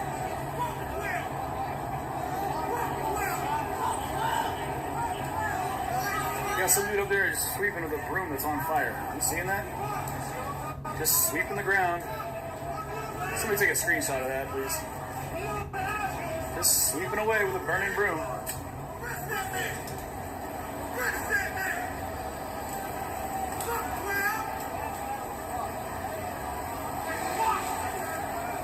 You hear the drones they got above us.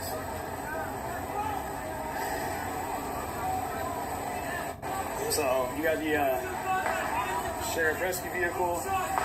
You got the SWAT vehicles as well.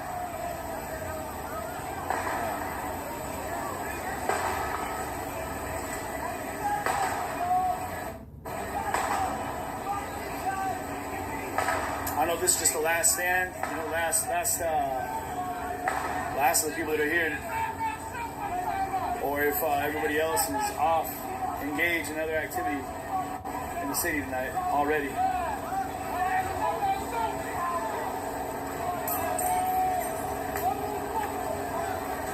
Excuse me, man. Pepper gas, pepper spray, and all that. This guy with his broom, man.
That's the LRAD right there, but it just pivoted like an angry robot.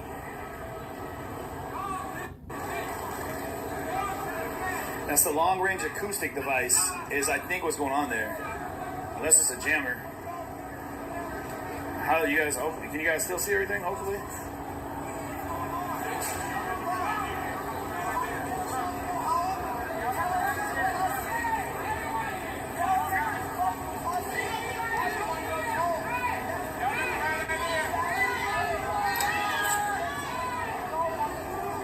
Yeah, I don't know if that's a jamming type thing they got right there or not. I mean, that was a brick that just hit those cops.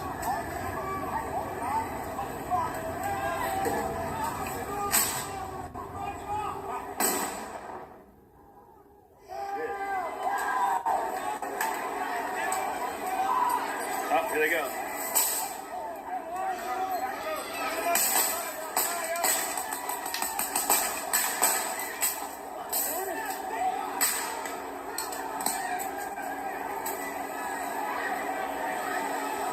Fire, you can see the fire starting in the distance there underneath that truck already.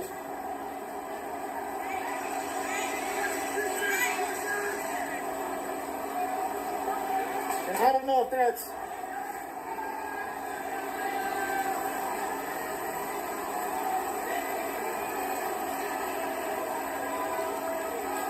No, I don't need KS1 at this point, not right now.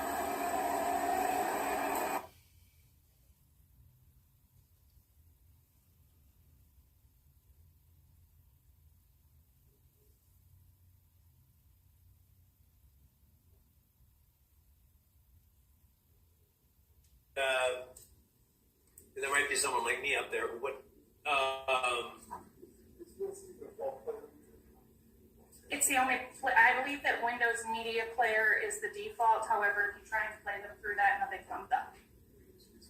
Sure, I can reset the default. Okay, so we're all on board with that, Mr. Rittenhouse. You know what's happening here? Yes, Your Honor. Any question about it at all? No, Your Honor. Any problem with this? No, Your Honor. Okay. Judge, while Attorney Wisco is preparing the computer, during this little break, we've done some more looking, and in terms of the drone video, I don't want to re-argue it, but I just want to state what happened.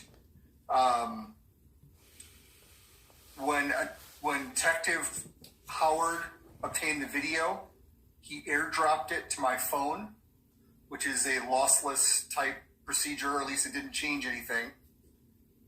At some point, I emailed it to myself, which did not change anything. It has the file name, the long file name. I did ask Detective Howard to email it to me as well. Then it had the IMG file name that Attorney Wisco received. So somehow in this Detective Howard transmitting it to everyone, if it was emailed, it was compressed. If he airdropped it, it was complete. And that was not known by anyone until a few days ago on Friday. Well, it passed. This may pass. They haven't asked for it yet. They wanted us to be ready, and of course we're not. But let's take a step at a time. And I just heard their bell ring, so perhaps they have something more of interest to us. So, Judge, we've been talking. If they do come back with question number 5 or whatever it is, whatever. You have talked about in great detail and length, and it's completely appropriate, the transparency of wanting this to be a fair trial and everything else. And I'm finding that difficult in that one of the linchpins of the state's case was information. I'm just going to interrupt you long enough to have the material that we've agreed to go up. So if that's ready, Ms. Wisco, we'll have the bailiff take it up. They're ready for the video. I don't know what that means. But let's send up what number 4, and then I will hear the rest of what you have to say about number 5. So is that ready to go up? Yes, and I had problems with setting it as the default because of the way that I sanitized the computer just now. So if we can go up with the note saying let's play. Send the note up. Have a DA look at it, make sure it's okay. Also, if you can make sure they plug the power cord in because the battery is low. It says must play all videos through VLC. Question 4 is coming up. Yeah, good. If you can please keep it open now so that they don't have to log in. Yeah.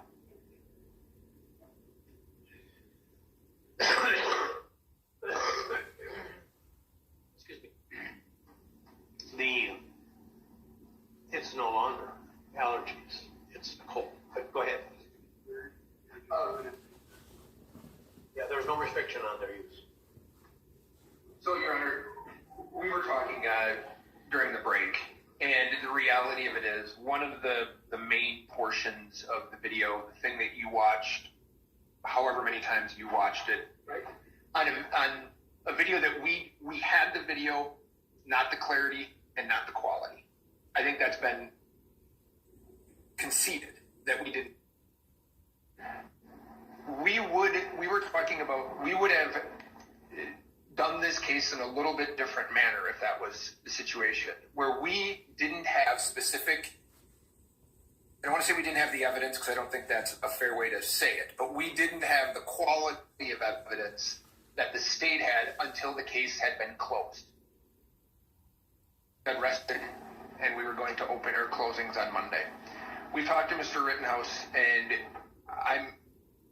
I'm going to be asking the court for a mistrial based upon the fact that if we're really trying to get to the heart of it, we've watched the video, I can tell you what we think, but it doesn't matter what we think because we don't get to present that to the jury anymore. And I think if we're going to try to do this in a way that is free from anybody hiding anything, anybody not having the same evidence as everybody else has, where it is clearly a level, fair playing field. We have to ask for this, and I'm asking for it. We understand that it's going to be without prejudice. We understand that the state can redo this case if the court grants it. We understand they will do it again. But then I think we will all have the same information, the same quality of videos, and I think that is required in a case like this where he's looking at a life sentence, potentially without parole if he's convicted. And to not get that until the evidence has already been closed, that doesn't strike me as fair. So for those reasons, I'm making that request. All right, I'm not going to invite yet because the jury has not requested to see number 5, and it'll still have to be addressed because the jury saw it here in the courtroom. But I'm sorry, Judge, but if I understand Attorney Trotsky's request, this is a motion regardless of what the jury is requesting. I think we're making that request because it's been shown, it's been pointed out, and in fact, we didn't have access. And I'm at this point, I don't think me pointing fingers and doing that is going to be the end-all, be-all. I think what it is I can tell you, and I think the state can tell you, we got a compressed version, which was not of the quality that they had. We learned that Friday, after the evidence had been closed. We learned that when we tried to play the video, for Your Honor, and the state asked that their AV person be brought over to play their video, which was a higher quality. If this is disorderly conduct or something, I get it. Talking about a potential life sentence here. So I'm making that request. and again, I'm going to say that it has to be addressed if there's a guilty verdict on any degree. That counts. I believe it perhaps on the others too. I don't know. It'll all depend on a number of factors. Then the motion will have to be addressed, but it doesn't seem to have the urgency right now until the jury, if and when the jury asks for number 5. That doesn't change the fact that they're making the motion, or that it could affect the case as a whole. But I'm not going to invite your response now until I know whether the jury wants number 5. Does that make sense? If it doesn't make sense, tell me. They was told that they were ready for everything. So, that you have the state's response. Yeah.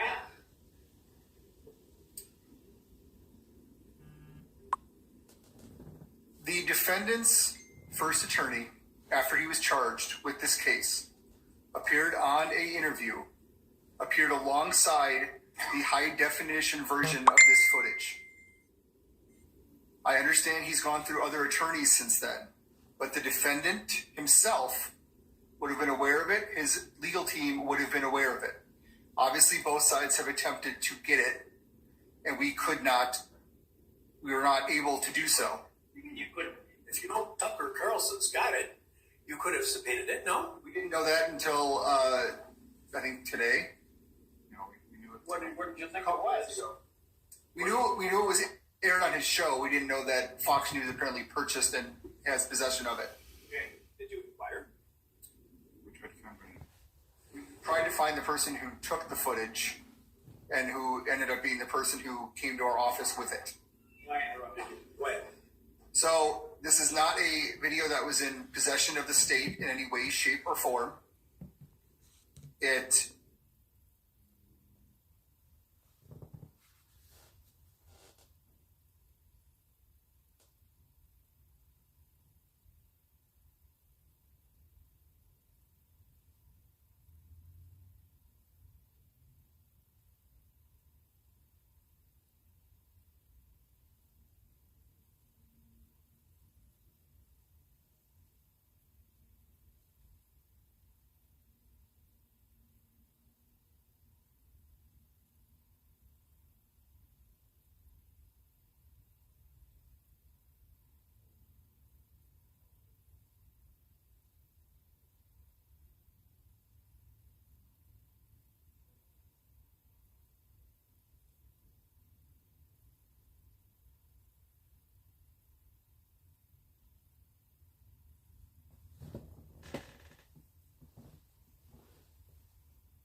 compressed version.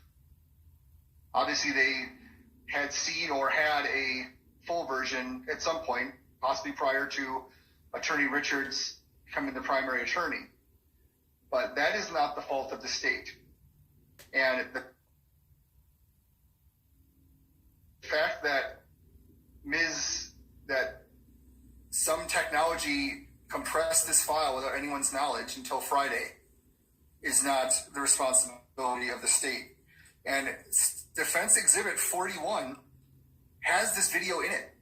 So to pretend that somehow they're surprised or they didn't know about this video, they tried to find it just as we did.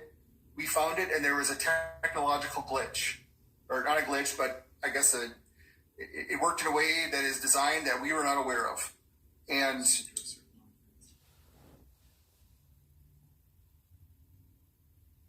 Exhibit 41 not only has the drone video in it, which is the defense exhibit, it also has a circle around someone pointing the gun. As I said in my rebuttal, this did not seem to be a great issue until the defendant testified otherwise on the stand.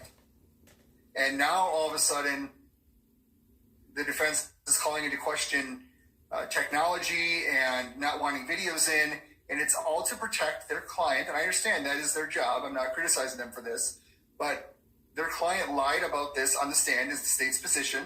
There seems to be evidence to support the position that he lied on the stand about raising the gun. He was confronted with the exhibit. He denied it. The jury wants to see these exhibits. And I understand there may not be a final ruling on a mistrial until we see what happens or if it's even necessary. And they had their own expert that could have looked at this video, and I'm sure did look at this video, and there were questions at the very beginning of the trial about, perhaps even before the trial, about the resolution of the FBI plane video, a whole different video. Their expert looked at that. I'm sure their expert looked at this. Their expert must have missed it, that it had been compressed somehow. This is not a resource we had available to us. And I believe a motion for mistrial is inappropriate. I don't believe it should be granted. And coming back to number 5, they're asking to see exhibits that have already been played, and with the exception of the image, exception of 155, were not objected to. And the court has said many times when the state has tried to raise these technological issues, well, there wasn't an objection.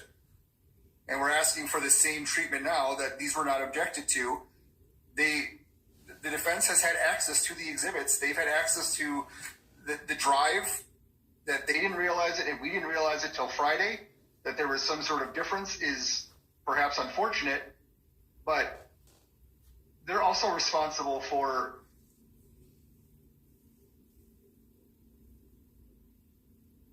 I'll withdraw that.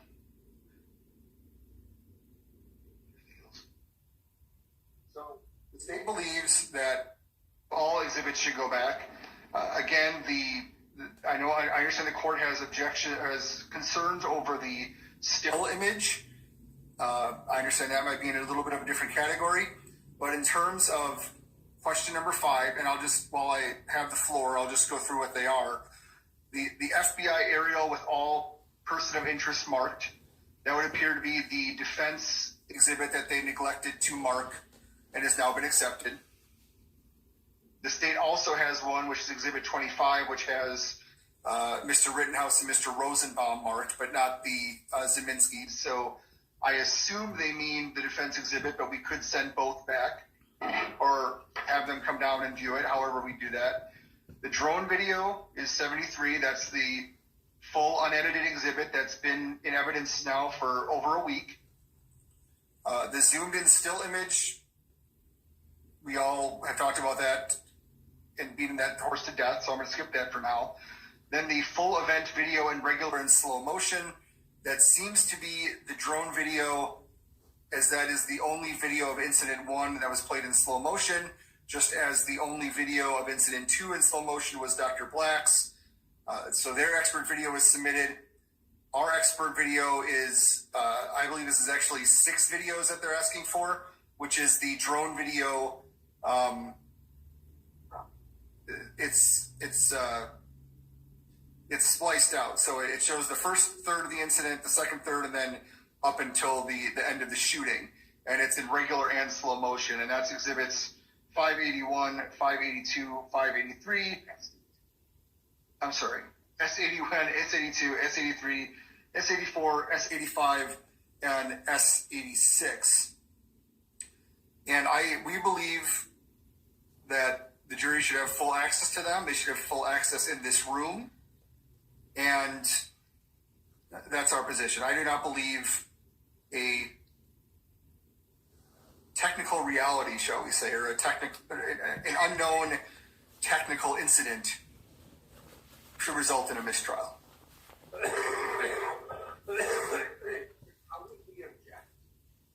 How would we object to something we didn't know existed until it was over?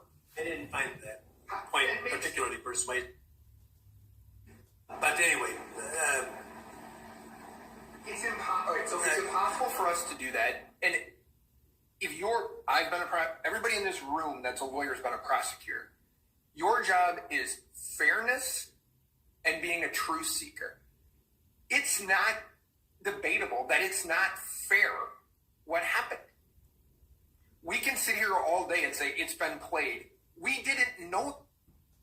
How is that reasonable? Well, I persistently warned the state that, there's a day of reckoning with respect to these things. My feeling is I had my qualms and I decided, I'll let the jury hear it.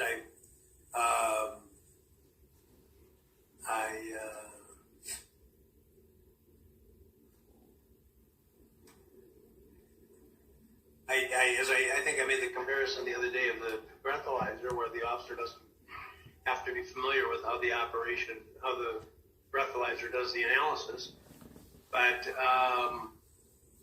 that's a device that has been sanctioned by the courts, and I just don't think we're at that place with this, and particularly if they've got evidence. I didn't see that in your motion about the manual. We've learned it since I filed the motion. Well, if they've got the manual, I don't know. Maybe. I forewarned you. You've pressed with this, and that's fine. I've let it in. And my view on it now is where we are. We might as well follow through with it. And if they've got everything correct and it's reliable, then they won't have a problem. If it isn't, it's going to be ugly. All right. I would just note that the defense, I'm assuming they were paying attention to the trial, would have known on Monday when Detective Entry testified that version was different. We're going to talk about it. I'm going to be late. You've suggested that it be played here in the courtroom under whose supervision? And this becomes the deliberation room for that portion as they watch the video. Who would be in the room with them? The same people that are in the room with them now.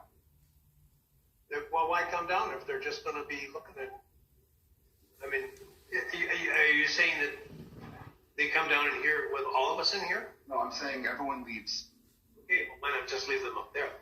Because the screen, watching on the screen that... I got you. And that goes...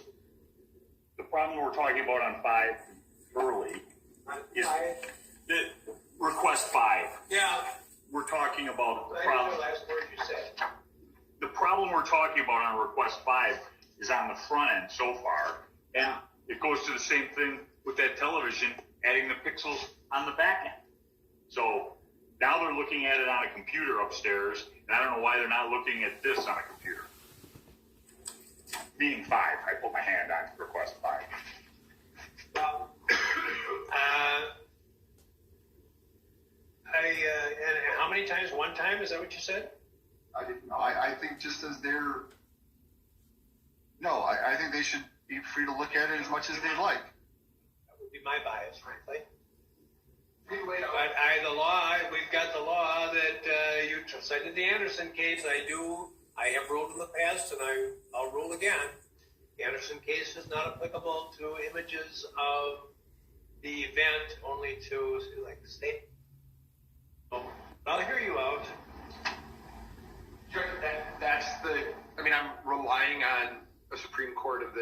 state's case. I understand that you're separating them, and I'm not here to. We object to it being played over and over. What I've learned from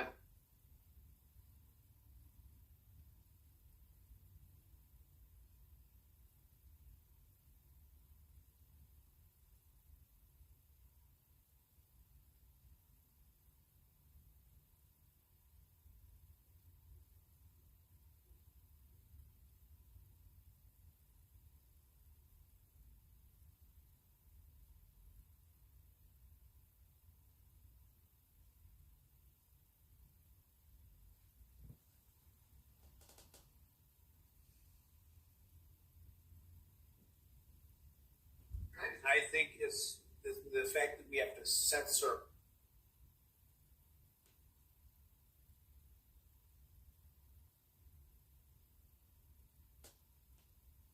That's really insulting. So I'm not going to say there aren't cases where a jury could overemphasize something, but for me to say, well, there's a video that is purportedly an accurate depiction of what happened, and you can only look at it so many times. I'm not going to do that. So they know the risk, and they've assumed it, and so they can watch it. They'll do with it as they see fit. So I understand that really in the videos, we do not object if the zoomed-in image is not sent with them. 155. Well, I'm going to leave you gentlemen to confirm. And as you did before, it came up with a workable. How do you wish? Should we put it on a drive and send it to the jury, or are they coming down here? Why don't you people drive, because then they've already got the clean computer to work with to put it on drive. Then they'll come down here, and presumably they know how to work it, or they haven't told us they can. They can come down here, and they can operate it from wherever they're comfortable, and we'll all clear out of here. And okay. I will work on that. Okay, you confer and come up with an agreement to which you object. A working agreement to which you object. Now let's do the case of the state against Emmett Zier.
Hopefully you guys can still see the screen all right, and the feed's okay.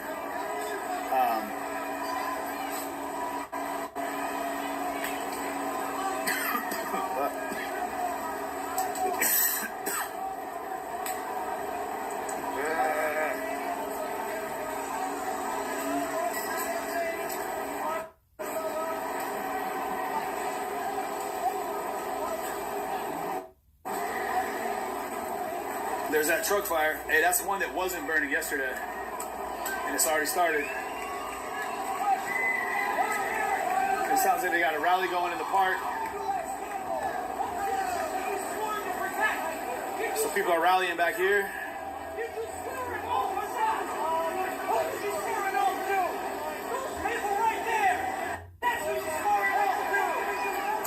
All right, cool. Thanks, guys.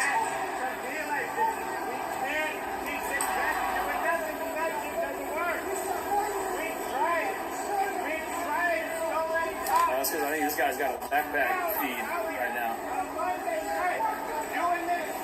Yeah, I'm gonna go over here and take a look look real quick. I'm gonna try not to get shot by these guys as I walk behind these guys.